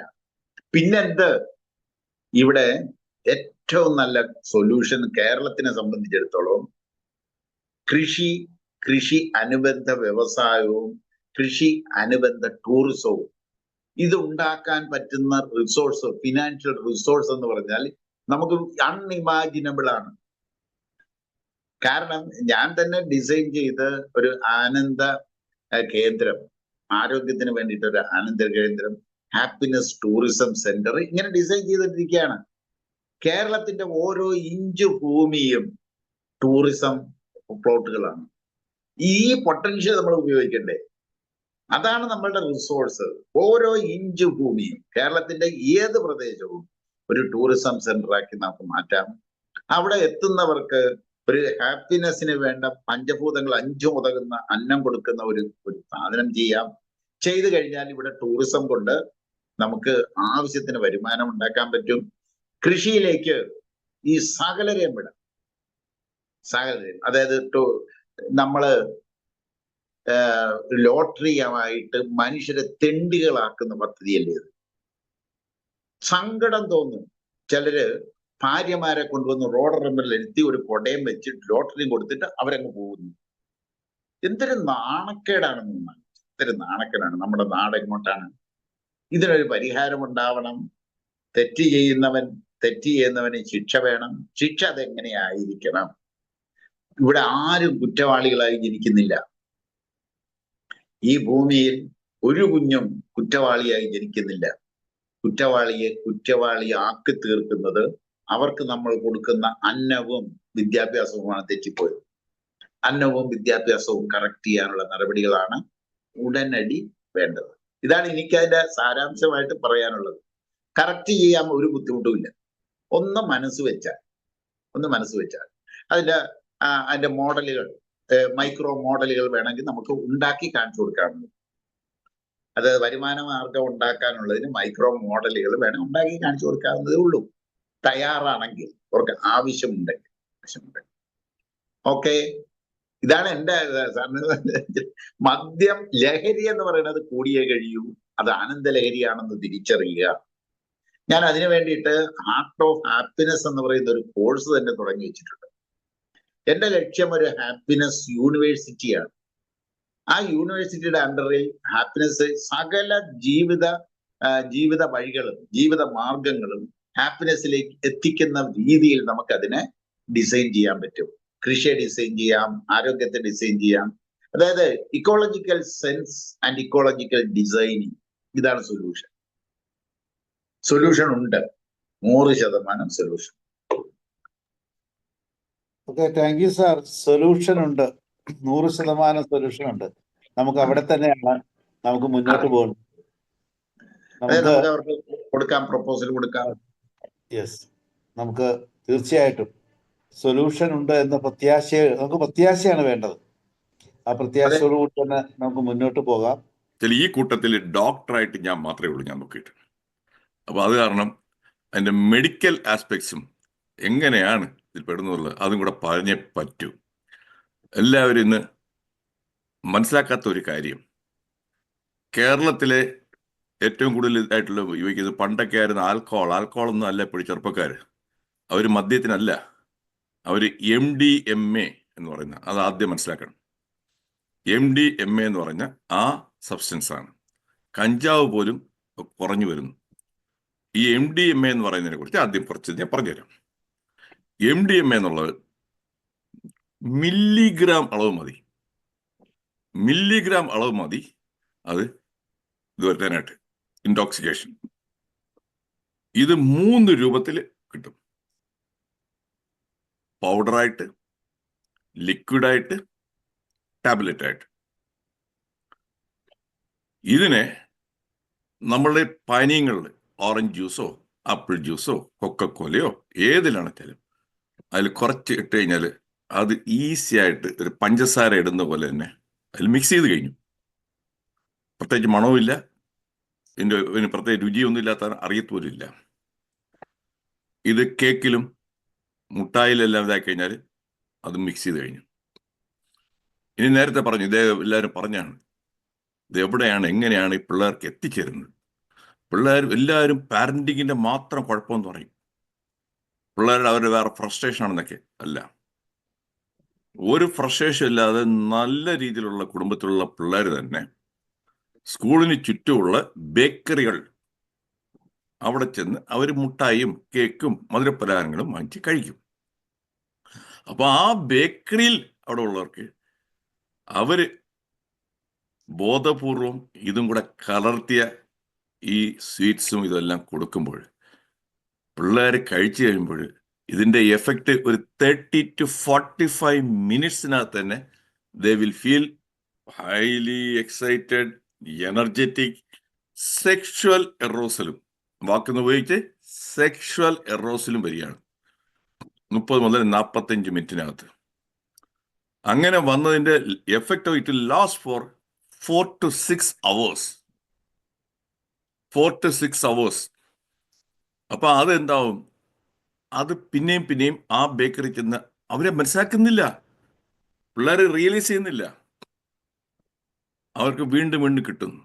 ഇനി ഈ പാർട്ടികൾ ഉള്ള ബർത്ത്ഡേ പാർട്ടി മറ്റേതൊക്കെ പിള്ളേരെല്ലാം പോവും ഫ്രണ്ട്സിന്റെ, അവിടെയും ഈ മറ്റേ ആന്റി സോഷ്യൽ ആൾക്കാർ വന്നിട്ട് ആ ബർത്ത്ഡേ പാർട്ടിയിലും ഡ്രിങ്ക്സിലും ഇതിലെല്ലാം അതിനെ ചേർത്ത് കഴിഞ്ഞാൽ പിന്നെ ഇതായി കഴിഞ്ഞു. Now I think that I have given a clear picture about how this one has grown like ഇത്. അപ്പൊ എവിടെയാണ്? ബേക്കറിയിലും മറ്റും എല്ലാം എന്തൊക്കെയാണ്. പാരന്റിങ്ങിന്റെ ഇതാണ്. പാരന്റ്സിന് വല്ലതും ചെയ്യാൻ പറ്റുമോ? കാര്യമായിട്ട് ഒന്നും ചെയ്യാൻ പറ്റത്തില്ല. ഇനി ഇതിനെ നിങ്ങൾ ട്രേസ് ചെയ്ത് പോയി കഴിഞ്ഞാൽ മിക്കവിടെ അതിനപ്പുറം പോകത്തില്ല. ഒരു ഋഷിരാജ് സിംഗൊക്കെ കുറച്ചാൾ എക്സസൈസ് ഇതായിട്ടൊക്കെ വന്നു. കുറച്ചാൾ കഴിഞ്ഞപ്പോൾ അതൊക്കെ അങ്ങനെ റൂട്ടിലോട്ട് എത്താൻ തുടങ്ങിയോണ്ട് അങ്ങനെ പിടിച്ച് മാറ്റി. ഇതിൽ സർക്കാരിന് ആവശ്യമില്ല. ഇതിൽ ഇടപെട്ടിട്ടുള്ള ഒരു ഉന്നത പോലീസ് ഉദ്യോഗസ്ഥർ നേരത്തെ തന്നെ പറഞ്ഞു എക്സൈസ് ഡിപ്പാർട്ട്മെന്റിലാണ് ഏറ്റവും കൂടുതൽ കറപ്ഷനും ഇതെല്ലാം ഉള്ളത്. ആ ഉന്നത ലെവലുള്ള അവർക്കും പൊളിറ്റീഷ്യൻസ് ദേ ആർ ഓൾ ഈ ഇതിൽ ഇൻവോൾവ് ആണ്. ചില ഈസി മണിയാണ്, ഈസി ആയിട്ട് ലക്ഷങ്ങൾ അല്ലെങ്കിൽ കോടികൾ കിട്ടുന്ന ഒരിതാണ്. അപ്പോൾ നാടിന് യാതൊരു ഇതുമില്ല, അവർക്ക് യാതൊരു കടപ്പാടും ഇല്ല. അതിനെയൊക്കെ മാറ്റിയെടുക്കാനായിട്ട് മറ്റേ ഇദ്ദേഹം MP മന്മഥൻ സാറും കുമാരപിള്ള സാറും ഒക്കെ ജീവിതകാലം മുഴുവൻ ശ്രമിച്ചിട്ട് എവിടെ എത്തിയില്ല. അത് അമ്പേ പരാജയമായിരുന്നു. അതാണ് നേരത്തെ പറഞ്ഞ കണക്ക് 170 എത്ര ഉണ്ടായിരുന്നത് ഔട്ട്ലെറ്റ് ഇപ്പോഴും 1000-ലേറെ ആയി കഴിഞ്ഞു. സോ ആ ലൈനിൽ വർക്ക് ചെയ്യത്തില്ല. ആൻഡ് ഇവിടെ ഇപ്പൊ അമേരിക്കയിൽ ഇനിയിപ്പോൾ ഞാൻ അമേരിക്കയിൽ നിന്നാണ് സംസാരിക്കുന്നത്. ദയാൽജി, ഞാൻ അമേരിക്കയിലാണ്. ഞാൻ അമേരിക്കയിലായിട്ട് ഒരു 30 കൊല്ലമായി. പക്ഷെ നാട്ടിലെ കാര്യങ്ങളെല്ലാം നാട്ടിലുള്ളവരെക്കാളും കൂടുതൽ എനിക്ക് നന്നായിട്ട് അറിയാം. നന്നായിട്ട് അറിയാം. കാര്യം ചില എല്ലാ ന്യൂസ് പേപ്പർ വായിക്കുന്ന മാത്രമല്ല, എനിക്ക് അവിടെ ഫ്രണ്ട്സും പല കോൺടാക്ട്സും ഉണ്ട്. എല്ലായിടത്തും ഞാൻ അന്വേഷിച്ചിട്ടുണ്ട്. എനിക്ക് നാടിനോട് അത്രത്തോളം ഒരു അറ്റാച്ച്മെന്റ് ആണ്. അതുകൊണ്ടാണ് ഇത് കാണുമ്പോൾ എനിക്ക് വലിയ പ്രയാസം തോന്നുന്നുണ്ട്, ദേഷ്യവും വരുന്നുണ്ട്. നാടിന്റെ പോക്ക്. ഈ അമേരിക്കയുടെ കാര്യം എടുക്കുകയാണെങ്കിൽ ഇവിടെയും ഓരോ കൊല്ലവും ഒരു 75,000-ലേറെ പേരാണ് ഓപ്പിയോയിഡിന്റെ ഓവർഡോസിലും മരിക്കുന്നത്. ഇപ്പോഴത്തെ ഏറ്റവും വലിയ വില്ലനായിട്ട് വന്നുള്ളത് ഫെന്റനൈൽ എന്ന് പറയുന്ന ഒരു ഇതാണ്, ഡ്രഗാണ് ഫെന്റനൈൽ. അതുകൊണ്ടാണ് ഒരാൾ വിചാരിച്ചാൽ പലരും ചെയ്യാൻ പറ്റുമെന്നുള്ളതിനാണ് ഇപ്പോഴത്തെ ട്രംപ്. ഞാൻ റിപ്പബ്ലിക്കനോ വേറെ ആളൊന്നും അല്ല, ഒരു പാർട്ടിയുടെയും ഒരു വക്താവല്ല ഞാൻ. I am political. പുള്ളി ഇപ്പോൾ ചെയ്തെന്താണ് ഇവിടെ വന്നതിന് ശേഷം ആദ്യം ചെയ്തത് ഇപ്പോഴത്തേന്? അതാണ് ഇപ്പോൾ വലിയ പ്രശ്നമായിരിക്കുന്നത്. പ്രശ്നം വരും ഇതിനു വേണ്ടിയിട്ട് ഇറങ്ങിത്തിരിക്കുമ്പോൾ.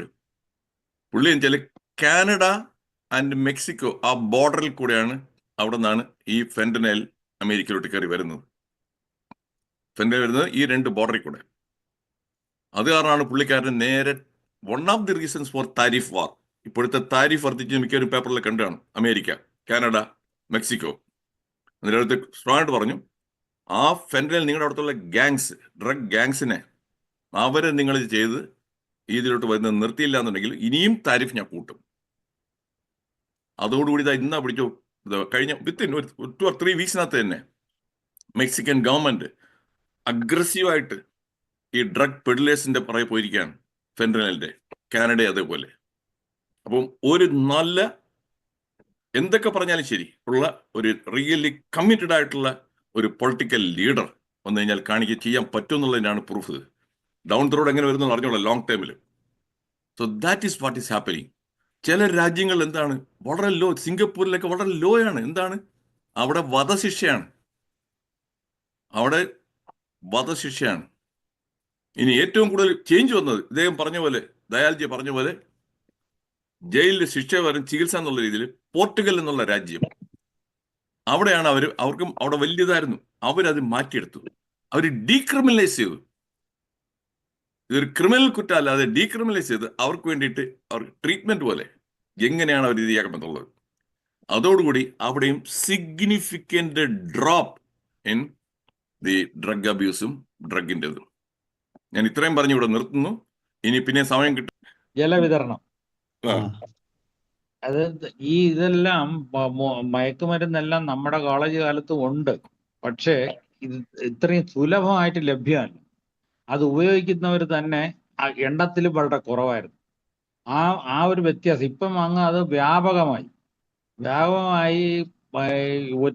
ഓരോ വീട്ടിലും ഓരോരുത്തരും ഒറ്റപ്പെട്ട തുരുത്തുകളായി. വീട്ടിനകത്ത് തന്നെ ഓരോ മുറികൾ ഓരോരുത്തർക്കായി. പണ്ട് ഇതുപോലൊരു പ്രൈവസി സൗകര്യം കിട്ടില്ല. എല്ലാവരുടെ ശ്രദ്ധ എല്ലാവരിലും വരുമായിരുന്നു. ഇപ്പം ഒരു മുറിയിൽ നിന്ന് മറ്റൊരാളിനെ വിളിക്കുന്നത് മൊബൈലിൽ കൂടെ ആകുന്ന സ്ഥിതിയായി. അപ്പോൾ അതൊക്കെ തന്നെയാണ് ഈ ഒറ്റപ്പെടലും ഒറ്റയ്ക്കിരിക്കലും പ്രൈവസിയുടെ ഈ കൂടുതൽ സൗകര്യങ്ങളും വരുമ്പോഴാണ് ഇതെല്ലാം വരുന്നത്. പിന്നെ മറ്റത് സമൂഹത്തിന്റെ ഒരു മേൽനോട്ടം ഉണ്ടായിരുന്നു. ഇപ്പൊ നമ്മുടെയൊക്കെ ഞാനും റെഡിയാർ സാറും ഒക്കെ നമ്മളെ കാലഘട്ടത്തില് അച്ഛന്റെ പരിചയക്കാർ ധാരാളം കാണും. നമ്മൾ ഏതെങ്കിലും ഒരു കൂട്ടുകെട്ടിലോ വല്ലാത്തൊരു സ്ഥലത്തോ പെട്ട നമ്മുടെ അച്ഛന്റെ സുഹൃത്തുക്കൾ കാണുകയാണെങ്കിൽ അത് വീട്ടിലെത്തും. ഈവൻ ഈ സുഹൃത്തുക്കൾക്ക് തന്നെ നമ്മളെ ശാസിക്കാനും കറക്റ്റ് ചെയ്യാനുള്ള ഒരു അധികാരം അലിഖിതമായിട്ടുണ്ടായിരുന്നു. ഞാൻ അച്ഛനെ കാണുമ്പോൾ പറയും, ഞാൻ അവനൊരു അടി കൊടുത്തിട്ടുണ്ട്. അതിന് കാരണം ഇതാണ്. ഈ പേരൻസിന്റെ അടുത്ത് പറഞ്ഞാലും അവിടെ നിന്ന് വീണ്ടും അടി കിട്ടുക അല്ലാതെ മറ്റേത് തെറ്റാണെന്ന് പറയില്ല.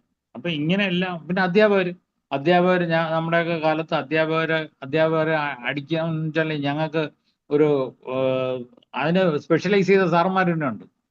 ഏത് ക്ലാസ്സിൽ കുറ്റം ചെയ്താലും അടിക്കാൻ ഒരാളിനെയാണ് ഏൽപ്പിക്കുക. അതുപോലെ ഇസ്തിരിപ്പെട്ടി എന്നുള്ള പേരിൽ ഒരാളുണ്ടായിരുന്നു, മാധവൻ നായർ. നമ്മൾ പഠിച്ച മോഡൽ സ്കൂൾ. അപ്പൊ ഇങ്ങനെയൊക്കെ ഉള്ള പല വിധത്തിലുള്ള കൺട്രോൾ മെക്കാനിസം വർക്ക് ചെയ്തുകൊണ്ടിരുന്നു. അപ്പൊ അതെല്ലാം പോയി. പിന്നെ എന്ത് ചെയ്യാൻ? അത് പിന്നെ കുട്ടി, ഞാൻ വളരെ അതിശയത്തോടെയാണ് ഇപ്പൊ ഈ ഒരു കാര്യം കേട്ടത്. ഒരു കുട്ടിയുടെ ബാഗ് പരിശോധിക്കുന്ന അധ്യാപകൻ തെറ്റുകാരനാകുന്ന കാലമായാൽ പിന്നെ എന്താ പറയാൻ? പോക്കറ്റ് സംശയമായിട്ട് കണ്ട എടുക്കടാന്ന് പറഞ്ഞ് വെളിയിൽ എടുപ്പിക്കുന്ന അതായിരുന്നു. ഇതെല്ലാം ഈ മാറ്റം സമൂഹത്തിൽ അനിവാര്യമായി വന്ന ഈ മാറ്റങ്ങളെല്ലാം കൂടെ ചേർന്നതിന്റെ ആകെത്തുകയാണ് ഇപ്പൊ നമ്മൾ ഈ കാണുന്നത്. അദ്ദേഹം നമ്മുടെ ദയാൽ സാർ പറഞ്ഞു, വരുമാനം ഈ പിന്നെ മദ്യത്തിലൂടെ കിട്ടുന്ന വരുമാനത്തിൽ കൂടുതൽ നമുക്ക് ഒരുപാട് നഷ്ടങ്ങൾ വരുന്നുണ്ട്. അത് അറിയുന്നില്ലെന്നേ ഉള്ളൂ. അതായത് പബ്ലിക് ഹെൽത്ത് സംവിധാനം, നമ്മുടെ ആശുപത്രി, ഹെൽത്ത് സിസ്റ്റം, ഇതെല്ലാം ആർക്ക് വേണ്ടി വർക്ക് ചെയ്യുന്നു? ഇവർക്ക് വേണ്ടി. പിന്നെ ഈ വ്യക്തിക്ക് തന്നെ പ്രൊഡക്ടിവിറ്റി ലോസ് വരുന്നു. അവനെ സംരക്ഷിക്കേണ്ട ബാധ്യത സമൂഹത്തിൽ വരുന്നു. അവൻ ഏൺ ചെയ്യുന്നതിന് പകരം അവനെ മറ്റുള്ളവർ ഏൺ ചെയ്ത് സഹായിക്കേണ്ട ഒരു സ്ഥിതിയിലേക്ക് എത്തുന്നു. പിന്നെ അതൊരു ബ്രോക്കൺ ഫാമിലി സിസ്റ്റത്തിൽ വരുന്നു. അപ്പൊ എന്തൊരു അടുത്ത തലമുറയും ഇത് ക്രിമിനൽ ഇതിലോട്ട് തന്നെ പോകും. ഇങ്ങനെയെല്ലാം ഉള്ള ഇതിന്റെ എല്ലാം കൂടെ ഒരു ആകത്തുകയായിട്ടേ കാണാൻ പറ്റുള്ളൂ. നമുക്ക് കൂട്ടായിട്ട് എന്ത് ചെയ്യാൻ പറ്റുമെന്ന് ആലോചിക്കാം. ഇതുപോലുള്ള നമ്മളൊക്കെ ആലോചിക്കുന്ന വെച്ചാൽ ഇതിലൊന്നും കോൺട്രിബ്യൂഷൻ ഇല്ലാത്തവരാണ് ഈ ആലോചനക്കാർ. ഭരിക്കുന്നവർ അവരെ മക്കളെ എല്ലാം ഭാരതത്തിന് പുറത്താക്കി സേഫ് ആക്കിയിട്ട് നമ്മുടെ സാധാരണക്കാരന്റെ മക്കളെയാണ് ആൾപാസ് കൊടുത്ത് ജയിപ്പിച്ച് ഇല്ലാതാക്കുന്നത്. ഈ ജനാധിപത്യത്തിന്റെ ഒരു ദുര്യോഗം കൂടെയാണ്. അതായത് ഏറ്റവും മോശം ആയതിനു ശേഷമേ ഒരു പുതിയ സിസ്റ്റം ഇവോൾവ് ചെയ്യുള്ളൂ. അത് റോട്ടൺ സ്റ്റേറ്റിന്റെ അങ്ങ് അറ്റം വരെ പോകും. അതിന് നമ്മൾ ഏതാണ്ട് അടുത്തെത്തുന്നു എന്ന് വേണം പറയാൻ. ഇത്രയും പറയാൻ അവസരം തന്നതിന് നന്ദി. Thank you. Thank you sir. Thank you Sreekumar സാറേ.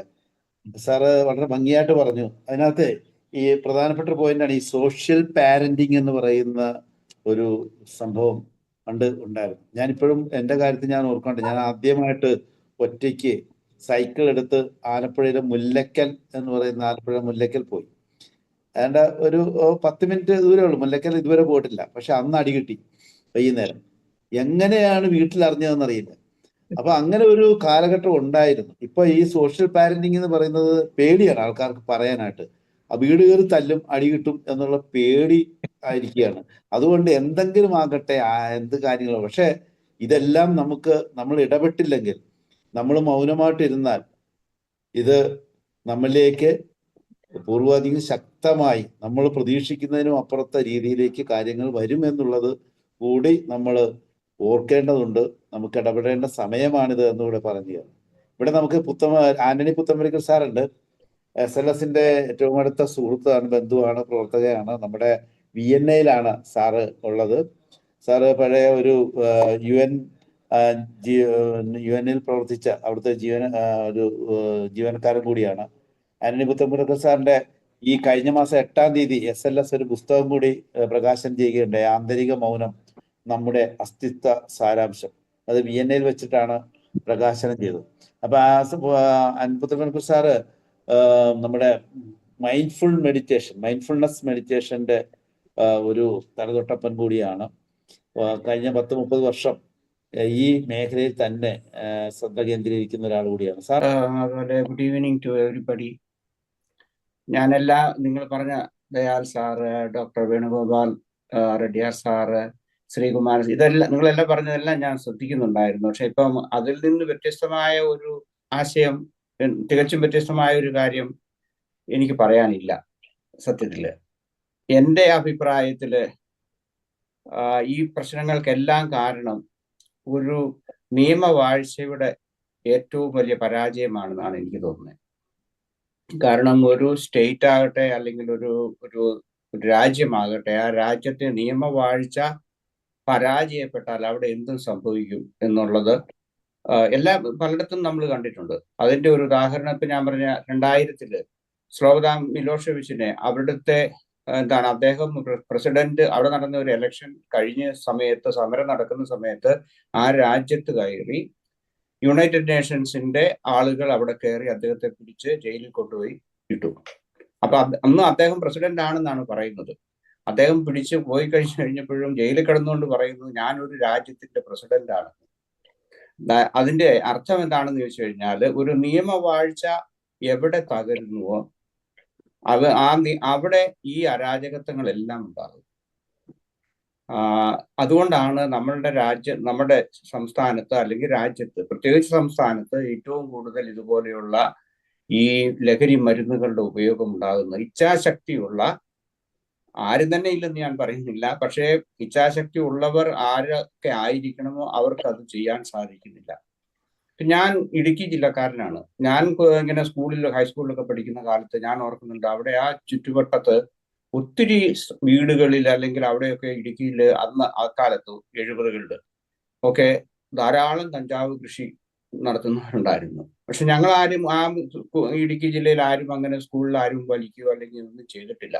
അതെല്ലാം ടൂറിസ്റ്റുകളെ ലക്ഷ്യമാക്കി തിരുവനന്തപുരത്തും അല്ലെങ്കിൽ ആലപ്പുഴ അങ്ങനെയൊക്കെയുള്ള സ്ഥലത്തേക്ക് പോകുന്നതാണ് ഞാൻ കരുതിയത്. എനിക്കറിഞ്ഞുകൂടാ, അതേക്കുറിച്ച് എനിക്കറിയാൻ പാടില്ല. അപ്പൊ എനിക്ക് തോന്നുന്നു ഇപ്പം എല്ലാവരും പറഞ്ഞത് ആശയങ്ങളെല്ലാം തന്നെ വളരെ പ്രസക്തമായിട്ടുള്ളതാണ്. ഇപ്പൊ എൻ്റെ ബലമായ അഭിപ്രായം എന്ന് പറയുന്നത്, ഒരു ഇച്ഛാശക്തിയുള്ള ആരെങ്കിലും ഗവൺമെന്റ് തലത്തിൽ ഉണ്ടെങ്കിൽ മാത്രമേ ഈ ഇത് നിയന്ത്രിക്കാൻ സാധിക്കുകയുള്ളൂ. അതുപോലെ തന്നെ നമ്മളുടെ നാട്ടില് ഒരു ക്രമസമാധാനവും അതുപോലെ ഇതുപോലെയുള്ള ഈ അക്രമസക്തമായിട്ടുള്ള ആ സമൂഹത്തെ മാറ്റിയെടുക്കാനും കഴിയുള്ളൂ എന്നാണ് എൻ്റെ അഭിപ്രായം. ഞാനൊരു ഗവൺമെന്റിന്റെയും ഭാഗമല്ല, ഒരു രാജ്യത്തിന്റെ അല്ലെങ്കിൽ ഒരു രാഷ്ട്രീയ പാർട്ടിയുടേതുമല്ല. പക്ഷെ ഇത് വളരെ മോശമായ ഒരു രീതിയിലാണ് പോകുന്നതെന്ന് മാത്രമേ എനിക്ക് പറയാനുള്ളൂ. Thank you for everybody. Rixon sir, തീർച്ചയായിട്ടും അങ്ങയുടെ വാക്കുകൾക്ക് വളരെ വിലപ്പെട്ടവരാണ്. ഡോക്ടർ റിക്സൺ നമ്മുടെ കഴിഞ്ഞ 2 ക്ലാസ്സിന് മുമ്പ് സാർ ഒരു വിഷയം അവതരിപ്പിച്ചിരുന്നു, മെന്റൽ ഹെൽത്തിനെ കുറിച്ച്. സാറ് ഇവിടെ ഈ പറയുന്ന നമുക്കെന്താണ് മാനസിക വെല്ലുവിളി നേരിടുന്ന ആൾക്കാരെ കുറിച്ച് പഠിക്കുന്നതിന് വേണ്ടി അദ്ദേഹം അവരുടെ വേഷത്തിൽ കേരളത്തിന്റെ തെക്കേയറ്റത്തു നിന്ന് വടക്കേയറ്റം വരെ കാൽനടയായി യാത്ര ചെയ്ത് അവരുടെ അനുഭവങ്ങൾ സ്വാംശീകരിക്കുവാൻ വേണ്ടി പഠിച്ച ഒരാളാണ്. അദ്ദേഹത്തിന് സ്വന്തമായിട്ട് ഇപ്പോൾ ഹോസ്പിറ്റല് എവിടെയാണ്, ബാംഗ്ലൂരുണ്ട്, എറണാകുളത്തുണ്ട്. അപ്പൊ റിക്സൺ സാർ, ഇപ്പൊ എന്താണ് സാറിനെ കുറിച്ച് ഈ ലഹരി പിടിമുറുക്കും കാലം, പ്രതിരോധ കവചം തീർക്കേണ്ടത് ആര്? ഇതാണ് നമ്മുടെ തീം. എനിക്കിതിനകത്ത് പറയാനുള്ള കാര്യം, നമ്മൾ ഇത്തരം കാര്യങ്ങൾ പലപ്പോഴും ഒരു സൈക്കോളജിക്കൽ അല്ലെങ്കിൽ ഒരു ബിഹേവിയറൽ ഇഷ്യൂ എന്ന ഒരു കാര്യത്തിൽ മാത്രമാണ് നമ്മൾ കൂടുതലായിട്ടും കാണുന്നത്. അത് വളരെ ഇമ്പോർട്ടന്റ് ആണ്. പക്ഷെ അതിന് കൂടുതൽ എൻ്റെ ഒരു അനുഭവത്തിൽ തോന്നുന്നത്, ഈ ഒരു കാര്യം കൂടുതൽ ഈ ഗവൺമെന്റിന്റെ അധികാരം ഉപയോഗിച്ച് ചെയ്യേണ്ടതാണെന്നുള്ളതാണ്. കാരണം ഈ ഡ്രഗ് കൂടുതലും ഒരു സാധാരണ നമ്മൾ അവയർനെസ് പ്രോഗ്രാംസ് ഒക്കെ വഴി ആൾക്കാരെ മോട്ടിവേറ്റ് ചെയ്യിച്ച് എങ്ങനെ ഡ്രഗിൽ നിന്ന് അല്ലെങ്കിൽ ഈ ലഹരിയിൽ നിന്ന് മോചിപ്പിക്കാം എന്നതിനെ പറ്റിയാണ് കൂടുതൽ ശ്രദ്ധിക്കുന്നത്. പക്ഷെ മോട്ടിവേഷൻ വർക്ക് ചെയ്യാത്തവരാണ് ഇന്ന് ധാരാളം പേര്. അവർക്ക് ഒരു പവർ ഉപയോഗിച്ചിട്ടുള്ള ഒരു ട്രീറ്റ്മെന്റ് അല്ലെങ്കിൽ ഒരു സംവിധാനമാണ് ആവശ്യം. നമുക്ക് ഈ ഇടയ്ക്ക് ഈ കുറച്ച് നാളുകളായിട്ട് നമ്മുടെ കേരള ഗവൺമെന്റ് അതിനകത്ത് കുറച്ച് ദിവസങ്ങളായിട്ട് അത് കൂടുതൽ ശ്രദ്ധിക്കുന്നുണ്ട്. രാഷ്ട്രീയം നോക്കാതെ തന്നെ കൂടുതൽ നോക്കുന്നുണ്ട് അത്തരം ആൾക്കാരെ അതില് സേവ് ചെയ്യാനൊക്കെ. അതൊന്ന് കണ്ടിന്യൂ ചെയ്ത് വളരെ ഒരു ഗവൺമെന്റിന്റെ ഭാഗത്തുള്ള ഒരു സ്ട്രോങ് സ്റ്റെപ്പാണ് ഇതിനകത്ത് കൂടുതൽ ആവശ്യം. അതാണ് എനിക്ക് ഷോർട്ടായിട്ട് പറയാനുള്ളൊരു കാര്യം. നമുക്ക് നിയമത്തിന്റെ അല്ലെ, പണ്ട് ശശികുമാർ സാർ പറഞ്ഞ പോലെ മാവേലി നാട് വാണിടും കാലം മനുഷ്യരെല്ലാവരും ഒന്നുപോലെ എന്ന് പറഞ്ഞാൽ ഭരണമുണ്ടായിരുന്നു.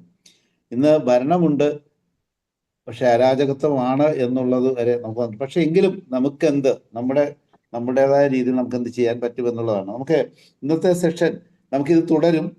തീർച്ചയായിട്ടും ചിലപ്പോൾ 1, 2, 3 ആഴ്ച ചിലപ്പോൾ ഇത് കണ്ടിന്യൂ ചെയ്തെന്നിരിക്കും. എന്റെ പേര് ജിജിൽ എന്നാണ്. നമ്മൾ പലപ്പോഴും ഇപ്പൊ സംസാരിച്ചപ്പോ എല്ലാം നിയമവാഴ്ച കൃത്യമായിട്ടുണ്ടെങ്കിൽ ആണ് ഇത് നടക്കുകയുള്ളൂ, അല്ലെങ്കിൽ പവർ മുഖേന തിരുത്തേണ്ടതാണെന്ന് പറഞ്ഞു. നമ്മൾ അവിടെ വെച്ച് നിർത്തുക ചെയ്യുന്നത്. കാര്യം നമുക്ക് അതിനപ്പുറത്തേക്കൊന്നും ചെയ്യാൻ പറ്റത്തില്ല എന്നുള്ള പോലെ. പക്ഷെ അതിനെന്തെങ്കിലും നമുക്കൊരു കളക്റ്റീവായിട്ട് ഈവൻ ഓൺലൈൻ വഴിയോ അല്ലാതെയോ നമുക്ക് ഒരു ഇപ്പൊ ഗവൺമെന്റിനെ ജയിപ്പിച്ചു വിട്ടു കഴിഞ്ഞാൽ നമുക്ക് പിന്നെ തിരിച്ചു വിളിക്കാനുള്ള ഓപ്ഷൻ ഇല്ല. ഗവൺമെന്റിനെതിരെ ഒരു ഡിസ്പ്ലഷർ അത് നോട്ട് ചെയ്യാനോ അല്ലെങ്കിൽ അതൊന്ന് റെക്കോർഡ് ചെയ്യാനോ ഒരു പ്ലാറ്റ്ഫോം ഇല്ല. അങ്ങനെ എന്തെങ്കിലുമൊക്കെ ഒരു അവസ്ഥ ഉണ്ടായിരുന്നെങ്കിൽ, ഇത് ജനറൽ ചോദ്യമാണ്, അങ്ങനെ എന്തെങ്കിലും ഒരു അവസ്ഥ ഉണ്ടായിരിക്കുകയോ അല്ലെങ്കിൽ അതിലേക്ക് എത്തിക്കുന്ന എന്തെങ്കിലും നടപടികളോ എവിടെയെങ്കിലും നടക്കുന്നുണ്ടോ എന്നൊക്കെ ഏതെങ്കിലും രാജ്യങ്ങളിലെങ്കിലും ഉണ്ടോ എന്ന് ഇപ്പൊ പല സ്ഥലത്ത് ഇരിക്കുന്നവരുണ്ട്. അതുകൊണ്ട് ചോദിക്കുന്നതാണ്. നമുക്ക് ഇപ്പൊ നമ്മുടെ ഇന്ത്യയിലുള്ള ഒരു പ്രധാന ഗുണം എന്ന് വെച്ചാൽ എല്ലാവർക്കും ആധാറുണ്ട്, യുണീക്ക് നമ്പറാണ്. എല്ലാവർക്കും വളരെ പെനിട്രേഷൻ ഉള്ളതാണ് മൊബൈൽ നെറ്റ്വർക്കും മൊബൈലും ഇതുമെല്ലാം.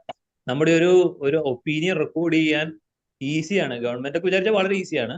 പക്ഷെ നമുക്കല്ലാതെ ഏതെങ്കിലും ഒരു ഓർഗനൈസേഷനോ അല്ലെങ്കിൽ എന്തെങ്കിലും വഴി നമ്മൾ ചെയ്തു കഴിഞ്ഞാൽ അതൊക്കെ ഒരു മീഡിയനും കൂടെ കൂട്ടുപിടിച്ചിട്ടോ അങ്ങനെ എന്തെങ്കിലുമൊക്കെ വേറെ ഏതെങ്കിലും രാജ്യങ്ങളിൽ നടന്നിട്ടുണ്ടോ, അതോ നമ്മുടെ നാട്ടിൽ അത് നടത്താൻ എന്തെങ്കിലും സാഹചര്യം ഉണ്ടോ? ഇതൊരു വളരെ ഓപ്പൺ ക്വസ്റ്റ്യൻ ആണ്, ജനറൽ ക്വസ്റ്റ്യൻ ആണ്.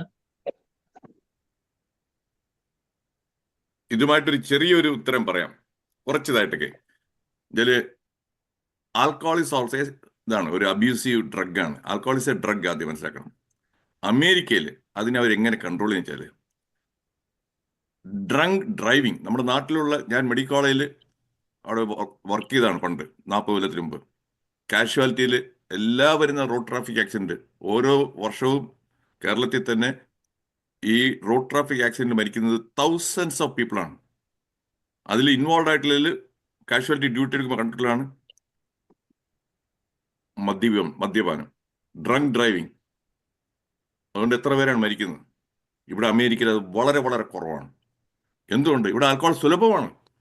കാര്യം വെച്ചാൽ if you are caught surprise ചെക്കിൽ അവർ ഡ്രങ്ക് ഡ്രൈവിംഗ് ലെവൽ കൂടുതലാണെന്നുണ്ടെങ്കിൽ അവരുടെ ലൈസൻസ് ആദ്യത്തെ ഉടനെ സസ്പെൻഡ് ചെയ്യും. ഡ്രൈവിംഗ് ലൈസൻസ് ഒരു 2-3 മാസം. ഇവിടെ വണ്ടി ഇല്ല എന്നുണ്ടെങ്കിൽ ചിറകൊടിഞ്ഞ പക്ഷിയാണ്.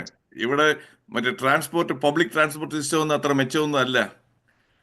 ആ ഒരു ഇത് ചില സ്റ്റേറ്റിലാണെന്നുണ്ടെങ്കിൽ ഡ്രങ്ക് ഡ്രൈവിംഗിൽ അല്ലെങ്കിൽ under DUI driving under influence പറഞ്ഞാൽ നേരെ ജയിലിലോട്ടാണ് 3 മാസം ജയിൽ ശിക്ഷ. അത് ഞാൻ എങ്ങനെ അറിഞ്ഞു? അതും കൂടെ പറയാം. എൻ്റെ ഒരു പേഷ്യൻ്റ് ഹൈപ്പർ ടെൻഷൻ, ബ്ലഡ് പ്രഷറിന്റെ പ്രോബ്ലം എല്ലാം ഉള്ള മനുഷ്യൻ, 6 മാസത്തിലൊരിക്കലാണ് അവർ ചെക്കപ്പിന് വിളിക്കുന്നത് വരാനായിട്ട്, ഫോളോ അപ്പിന്. അങ്ങനെ അയാൾ വരുന്നു, നോക്കിയിട്ട് ബ്ലഡ് പ്രഷർ റീഡിംഗ് എല്ലാം വളരെ ഹൈ, കൺട്രോൾ ഒന്നുമില്ല. അതിന് മുമ്പൊക്കെ കൺട്രോളിലായിരുന്നു. എന്നിട്ട് medication refill, electronic medical records ആണ്. നേരെ തോന്നുമ്പോൾ എപ്പോഴാണ് ഇയാൾ അവസാനം റീഫിൽ ചെയ്തത്? ഒരു 2-3 മാസമായിട്ട് അയാൾ റീഫിൽ ചെയ്തിട്ടില്ല. അപ്പം അതിൻ്റെ അർത്ഥം മരുന്ന് കഴിച്ചിട്ടില്ല 2-3 മാസമായിട്ട്. അപ്പോഴയാൾ വന്നപ്പോൾ ഞാൻ ഇത് അറിഞ്ഞുകൂടാ, എനിക്ക് ഇവിടുത്തെ ഈ നിയമസ്ഥിതി ഒന്നും അറിയാത്ത, ഞാൻ പഠിച്ചതാണ് ഇതൊക്കെ, അതാണ് ഷെയർ ചെയ്യുന്നത്. ഞാൻ പുള്ളിയോട് ചോദിച്ചു, is there a reason you are stop taking the medicine? Oh, I was incarcerated. Incarceration എന്നുള്ളതാണ് ഇവിടുത്തെ വാക്ക്, അതായത് ഞാൻ ജയിലിലായെന്നുള്ളത്. I was incarcerated. What happened എന്നൊക്കെ. They caught me for DUI, driving under the influence. Punishment, I was in the jail. അങ്ങനെ കടുത്ത രീതിയിലുള്ളത് കൊണ്ടാണ് ഇവിടെ കുറെയെങ്കിലും കൺട്രോൾ ചെയ്യാൻ പറ്റുന്നത്. അതുകൊണ്ട് ഇവിടെ ഡ്രങ്ക് ഡ്രൈവിങ്ങും അതുള്ള ആക്സിഡന്റ് എല്ലാം കുറവാണ്, അൺലൈക്ക് ഇൻ നമ്മുടെ നാട്ടില്. അതുകൊണ്ട് നിയമം ഉണ്ടായാലും പോരാ, അതിനെ എൻഫോഴ്സ് ചെയ്യണം, ഇംപ്ലിമെന്റ് ചെയ്യാൻ പഠിച്ചിരിക്കണം. അവിടെ ഇപ്പം സീറ്റ് ബെൽറ്റ് ഇടാതെ മിക്കവരും വണ്ടി ഓടിക്കുന്നുണ്ടോ? ഇല്ല. എന്തുകൊണ്ട്? 2000 രൂപ അല്ലേ സീറ്റ് ബെൽറ്റ്. ഹെൽമെറ്റ് ഇല്ല എന്നുണ്ടെങ്കിൽ ഇത്രയും പണിഷ്മെന്റ്. ആ പണിഷ്മെന്റ് അത് പിരിക്കാൻ പോലീസുകാർ ഉത്സാഹത്തോട് വരും, എളുപ്പമാണ്, അങ്ങനെയുള്ള പിടിക്കാൻ വരും. പക്ഷെ ഇതേപോലുള്ള ഇതിനാണെന്നുണ്ടെങ്കിൽ പിടിക്കത്തില്ല. അത് ചെയ്താലേ വല്ലതും നടക്കത്തുള്ളൂ. പിന്നെ സോഷ്യൽ ഇതിന്റെ പാരൻസിന്റെ റോളുണ്ട്. ദയാൽജി ഒന്ന് ഓർത്തോളാം ഞാൻ ഈ പറയുന്ന point. Many parents are not aware of ഇത്. ഈ മറ്റേ ഇതിലും ഓറഞ്ച് ജ്യൂസിലെല്ലാം ഇട്ട് കുട്ടികൾക്ക് കിട്ടാനുള്ള സാധ്യത ഉണ്ടെന്ന് അത് പാരൻസ് അറിയണം. അവരുടെ പിള്ളേരത്തും പറയണം, നീ എവിടെയും ചെന്ന് കഴിഞ്ഞാൽ ഒന്നും കുടിക്കരുത്. അത് പറഞ്ഞു വിടണം. റിസ്ക് ആണ് അത്. അവർ പറഞ്ഞു കഴിഞ്ഞാൽ പിള്ളേർ പറഞ്ഞാൽ 10 പിള്ളേർക്ക് പറഞ്ഞ ഒരു 3-4 പിള്ളേരെങ്കിലും ഈ പാർട്ടിക്ക് പോയി കഴിഞ്ഞാൽ അവിടെ നിന്ന് ഇതുപോലെ ഈ പാനീയങ്ങളൊന്നും കുടിക്കാതിരിക്കും. That is one way of reducing, completely eliminating അല്ല, അത് പാരൻസ് ചെയ്യണം. Okay, thank you. എനിക്ക് പറയാനുള്ളത്, ഇപ്പൊ ദയാൽ സാർ പറഞ്ഞതുപോലെ 5 അന്നവും മോശമാണ് നമ്മുടെ ഉള്ളിലേക്ക് ചെല്ലുന്നത്. അതുകൊണ്ട് തന്നെ അതിൻ്റെതായ മോശവശമായിട്ടാണ് ഇപ്പോൾ ഈ കാണുന്നതെല്ലാം. അതൊക്കെയാണ്. അപ്പൊ അവിടെ ഞാൻ പറയുന്ന ഒരു ടീനേജിലൊക്കെ എത്തിയ അല്ലെങ്കിൽ ഒരു പ്രായത്തിലെത്തിയ ഒരു കുട്ടികളില് ഈ അന്നത്തെ കറക്റ്റ് ചെയ്തുകൊണ്ട് അവരുടെ സ്വഭാവത്തെ മാറ്റിയെടുക്കുക എന്ന് പറയുന്ന അത്ര നിസ്സാരമായ കാര്യമല്ലല്ലോ. അപ്പോൾ ഞാൻ ചോദിക്കുന്നത്, നമുക്കിപ്പോൾ അടിയന്തരമായിട്ട് ചെയ്യാൻ പറ്റുന്നത് നമ്മളുടെ നിയമം, അതിലൊരു മാറ്റം വരുത്താനായിട്ട് നമുക്ക് എന്ത് ചെയ്യാൻ പറ്റുമോ എന്നുള്ളതാണ്. ഇപ്പൊ കഴിഞ്ഞ ദിവസം തന്നെ ഒരു കുട്ടിയെ തല്ലിക്കൊന്നതിന് ശേഷം, തല്ലിക്കൊല്ലുന്നതിന് മുമ്പ് തന്നെ ആ കുട്ടികൾ പറഞ്ഞ കുറെ വോയിസ് മെസ്സേജസ് നമ്മൾ കേട്ടതാണ്. ആൾക്കൂട്ടത്തിനിടയിൽ ഒരു പ്രശ്നത്തിനിടയിൽ കൊല്ലപ്പെട്ടാല് ഒരു കുഴപ്പവുമില്ല, ആർക്കും ഒരു ബുദ്ധിമുട്ടും ഉണ്ടാവില്ല എന്നുള്ള തരത്തിൽ ഇത് കൊച്ചു കുട്ടികൾ വരെ ഈ രീതിയിൽ പറയണമെങ്കിൽ നമ്മളുടെ നിയമം എത്ര മോശപ്പെട്ടതാണെന്നുള്ളതല്ലേ മനസ്സിലാക്കേണ്ടത്. നമ്മളുടെ നിയമത്തിലെ ലൂപ്പ് ഹോൾസ് ഒക്കെ ചെറിയ കുട്ടികൾക്ക് വരെ അറിയാം. അപ്പൊ ആ ഒരു ബേസിൽ ഞാൻ ചോദിക്കുകയാണ്, നമ്മളെ പോലെയുള്ള NGOs ഒക്കെ വിചാരിച്ചാൽ ഈ നിയമത്തിലൊക്കെ എന്തെങ്കിലും മാറ്റം വരുത്താൻ വേണ്ടുന്ന എന്തെങ്കിലും മൂവ് നമുക്ക് നടത്താൻ പറ്റില്ലേ എന്നുള്ളതാണ് എന്റെ സംശയം, എന്റെ ചോദ്യം. ശരിയാണ്, പ്രശ്നം സങ്കീർണമാണ്. ഒരു മൂലക്ക് പിടിച്ചാലൊന്നും തീരില്ല ഇത്. പക്ഷെ ഒരു കാര്യം അറിയണം, ജനാധിപത്യം നമുക്കൊരു സ്വാതന്ത്ര്യം തരുന്നുണ്ട്. ഈ സ്വാതന്ത്ര്യം നമ്മൾ ഉപയോഗിക്കുന്നുണ്ടോ? ഇപ്പൊ ഞാൻ എന്റെ രീതിയിൽ ഞാൻ ആ സ്വാതന്ത്ര്യം ഉപയോഗിച്ചിട്ടാണ് യൂണിവേഴ്സിറ്റി കോഴ്സ് നടത്തിയത്. നിയമവശങ്ങളൊക്കെ മറികടന്നിട്ടാണ് അത് ചെയ്തത്. കാരണം ഒരു അഗ്രികൾച്ചർ യൂണിവേഴ്സിറ്റി ഇവിടെ ഉള്ളപ്പോ മറ്റൊരു അഗ്രികൾച്ചർ പഠിപ്പിക്കാനുള്ള ഒരു സംവിധാനം, ഒരു സ്വാതന്ത്ര്യം ഇവിടെ കിട്ടി നമുക്ക്. ആദ്യം എനിക്ക് പറയാനുള്ളതാണ്, ജനാധിപത്യം ഒരു സ്വാതന്ത്ര്യം നമുക്ക് തരുന്നുണ്ട്. ഈ സ്വാതന്ത്ര്യത്തെ എല്ലാവരും ഉപയോഗിക്കുക. മറ്റൊരു വിവരം എനിക്ക് പറയാനുള്ളത്, നിയമം തെറ്റിക്കുന്നവന്റെ പേരാണ് കുറ്റവാളി. അത് സാമൂഹ്യ നിയമം തെറ്റിക്കുന്നവന്റെ പേര് മാത്രമല്ല, പ്രകൃതി നിയമം തെറ്റിക്കുന്നവന്റെ പേരും കുറ്റവാളിയാണ്. അപ്പോൾ ആരാണ് ഇവിടുത്തെ കുറ്റവാളി എന്നാണ് നമ്മൾ മനസ്സിലാക്കുന്നത്. അതായത് നമ്മളുടെ പ്രശ്നങ്ങളും രോഗങ്ങളും പ്രതിസന്ധികളും ദുരന്തങ്ങളും സർവ്വതും പ്രകൃതി നിയമം തെറ്റിക്കുന്നതിന്റെ ശിക്ഷകളാണ്. ആ പ്രകൃതി നിയമം തെറ്റിച്ച കുറ്റവാളിക്കുള്ള ശിക്ഷയാണ് ഇത് മുഴുവൻ. സാമൂഹ്യ നിയമമുണ്ട്, പ്രകൃതി നിയമമുണ്ട്, ഈ രണ്ടും പാലിക്കണ്ടേ? ഇതെല്ലാവരും പാലിക്കണം. സാമൂഹ്യ നിയമം പാലിക്കാൻ നമ്മൾ ബാധ്യസ്ഥരാണ്. അതേമാതിരി തന്നെ അതിനേക്കാൾ ഒരു പടി മേളിലാണ് പ്രകൃതി നിയമം എന്നൊന്നുണ്ടെന്നും അത് പാലിക്കാൻ നാം ബാധ്യസ്ഥരാണെന്നും. അവിടെയാണ് ഈ ധാർമ്മിക ബോധമൊക്കെ വരിക. എന്താണ് നമ്മളുടെ ധർമ്മം എന്ന് തിരിച്ചറിഞ്ഞ് ആ ധർമ്മം നമ്മൾ നിലനിർത്തിയേ പറ്റൂ. അവിടെയാണ് ഈ പഞ്ചഭൂതങ്ങൾ 5 കറക്റ്റ് ചെയ്യേണ്ടത്. ഓരോ വ്യക്തിയുടെയും സ്വധർമ്മമാണ്. സ്വധർമ്മം, സീഡ് ഡിസ്ട്രിബ്യൂഷൻ, അത് സ്വധർമ്മമാണ്. അത് വേണ്ട രീതിയിൽ ചെയ്യണ്ടേ? ഇതാണ് നമുക്ക് പറ്റിപ്പോയ അബദ്ധം. കുഴപ്പമില്ല, ഇതുപോലെയുള്ള ചർച്ചകളും കാര്യങ്ങളും എല്ലാം വരികയാണെന്നുണ്ടെങ്കിൽ നമുക്ക് സൊല്യൂഷൻ എടുക്കാൻ പറ്റും. ഈ സ്വാതന്ത്ര്യം ഉപയോഗിച്ചുകൊണ്ട് തന്നെ എടുക്കാൻ പറ്റും. ഈ രാഷ്ട്രീയക്കാർ നേതാവ് മന്ത്രിമാരാകുന്നു, അല്ലെങ്കിൽ ഒരു ഭരണം മാറുന്നു, 5 കൊല്ലത്തിനുള്ളിൽ ഓരോ തവണയും ഈ വോട്ടേഴ്സിന് അതിന്റെ ഫുൾ പവർ കിട്ടുകയാണ്, ശരിയായ ആൾക്കാരെ തെരഞ്ഞെടുത്ത് അധികാരത്തിൽ കൊണ്ട് ഇരുത്താനായിട്ട്. എന്നിട്ട് എന്താ അവിടെ കാണിക്കുന്നത്? അതായത് കുറ്റവാളികളും പോക്കിരികളും അസംബ്ലിയിൽ ഡെസ്കിന്റെ മോളിൽ കിടന്ന് ചാടി മൈക്കെല്ലാം ഉടയ്ക്കുന്നവരെയും എല്ലാവരെയും വോട്ടിട്ട് ജയിപ്പിക്കുന്ന ആരാണ്? പൊതുജനമാണ്. എന്നിട്ട് നമ്മളിവിടുന്ന് പറയും, ഇയാളെ പിടിച്ച് ഈ മന്ത്രി ആക്കിയോ, ഇയാൾ എന്താ, ആരാണ് വോട്ടിട്ടത്? അതേപോലെ തന്നെയാണ് മറ്റേ പാലക്കാട് വികസനത്തിന് വേണ്ടി ഒരു കറ പോലും പുരളാത്ത ഒരാള്, മെട്രോ മാൻ എന്ന് പറയുന്ന ഈ ശ്രീധരൻ, 88ാമത്തെ വയസ്സിൽ പത്മഭൂഷൺ എല്ലാം വിഭൂഷൺ കിട്ടിയിട്ടും ഇറങ്ങി തിരിച്ചത് ഒന്ന് ആ പാലക്കാട് നന്നാക്കാനായിട്ട് എന്ത് ചെയ്തു? തോപ്പിച്ചു കൊടുത്തു. ആരാണ്? ഈ പൊതുജനം, വോട്ടർമാരാണ്. ഇനി അടുത്തത് ഉമ്മൻചാണ്ടി ഭരണത്തിൽ, ഞാൻ ഒരു പാർട്ടിയുടെ ആളല്ല, കാര്യം നടന്ന ഫാക്ട്സ് ആണ് ഞാൻ പറയുന്നത്. ഉമ്മൻചാണ്ടിയുടെ ഭരണത്താണ് ഈ മദ്യത്തിന്റെ ഔട്ട്റേറ്റ് കുറച്ച് 174 വരെ ആക്കിയത്. ഒരുപാട് ഇതിനെ അടച്ചു പൂട്ടിയതും അതിൻ്റെയാണ്. അപ്പോൾ ഞാൻ മണ്ടനായതുകൊണ്ട് അമേരിക്കയിൽ ഞാൻ വിചാരിച്ചു അടുത്ത തവണ അവരെന്നെ ജയിക്കും, സ്ത്രീകളെല്ലാം ഹാപ്പി ആയിരിക്കും. കാര്യം ചില ഭർത്താക്കന്മാരുടെ കുടിയൊന്ന് കുറയുമല്ലോ, സ്ത്രീകളൊക്കെ ഹാപ്പി ആയിരിക്കും എന്ന് പറഞ്ഞു. അടുത്ത തവണ എന്താണ്? നേരെ തിരിച്ച് വോട്ടെട്ടലിൽ 50% സ്ത്രീകളാണ്. സ്ത്രീകൾക്ക് അങ്ങനെയല്ല, എൻ്റെ ഭർത്താവ് കുടിച്ചു വരുന്നതാണ് എനിക്കിഷ്ടം. അതിൻ്റെ മെസ്സേജ് എന്ന് പറഞ്ഞാൽ ഇങ്ങനെ അടച്ചു പൂട്ടി ഇതാക്കണ്ട, എൻ്റെ ഭർത്താവ് 4 കാലിൽ വരുന്നതാണ് എനിക്കിഷ്ടം, ജയിപ്പിച്ചു കൊടുക്കുന്നു. അതേ ഉള്ളൂ. That's it. Thank you. Okay. നേരത്തെ സംസാരിച്ചപ്പോൾ ദയാൽ സാറാണ് തോന്നുന്നു പറഞ്ഞത്, വയലൻസ് എന്നോളം എത്തുന്നില്ലെങ്കിൽ ലഹരി അനുവദനീയമാണ് എന്ന് ഞാൻ പറഞ്ഞതിന് അർത്ഥമില്ല. അത് നമ്മൾ ഇപ്പം ഈ ഇലക്ട്രോണിക് പ്രിന്റ് മാധ്യമങ്ങളിലെ ആവേശം കണ്ടിട്ട് ഞാൻ പറഞ്ഞതാണ്. ഇപ്പോൾ എല്ലാവരും കൂടെ വലിയ ആവേശത്തിൽ വലിയ ബഹളം ഉണ്ടാക്കി അതിൻ്റെ സൈക്കോളജി, അതിൻ്റെ കുടുംബ പശ്ചാത്തലം, ഇങ്ങനെയൊക്കെയുള്ള വ്യക്തികൾ കേന്ദ്രീകരിച്ച് അത്തരം ചർച്ചകൾ നടത്തുന്നത് അതിൻ്റെ റൂട്ട് കോസിലേക്ക് പോകാതെയാണ് എന്നെനിക്ക് തോന്നിയത് കൊണ്ടാണ് ഞാൻ അങ്ങനെ പറഞ്ഞത്. വയലൻസ് വന്നതുകൊണ്ട് അത് കൂടുതൽ ആവേശത്തോടുകൂടി ഈ മാധ്യമങ്ങൾ ചർച്ചയ്ക്കെടുത്തു എന്നർത്ഥത്തിലാണ് ഞാൻ പറഞ്ഞത്. അല്ല, വയലൻസ് വരെ പോയില്ലെങ്കിൽ ലഹരി അനുവദനീയമാണ് എന്ന് ഞാൻ പറഞ്ഞതിന് അർത്ഥമില്ല. എന്തായാലും നമ്മൾ വീണ്ടും ചർച്ചകൾ തുടരും. ദയാൽ സാറിൻ്റെയും അതുപോലെ ചർച്ചയിൽ പങ്കെടുത്ത വേണുഗോപാൽ സാറ്, ശ്രീകുമാരൻ സാറ് തുടങ്ങിയ എല്ലാ ആളുകളുടെയും അഭിപ്രായത്തിന് വളരെയധികം വില കൊടുക്കുന്നു. തീർച്ചയായിട്ടും നമ്മൾ വീണ്ടും ചർച്ചയിൽ കാണുന്നതായിരിക്കും. വളരെ ഭംഗിയായ ഒരു ഡിസ്കഷൻ ആയിരുന്നു. എങ്കിലും ഒരു സ്വാഭാവികമായിട്ടൊരു ആൻസർ ഇപ്പൊ വേണമെന്നില്ല. എങ്കിലും ദയാനന്ദ മാഷ് പറഞ്ഞ ഒരു കാര്യത്തിനോട്, സാറ് പറഞ്ഞ ഒരു കാര്യത്തോട് ചോദിക്കുകയാണ്.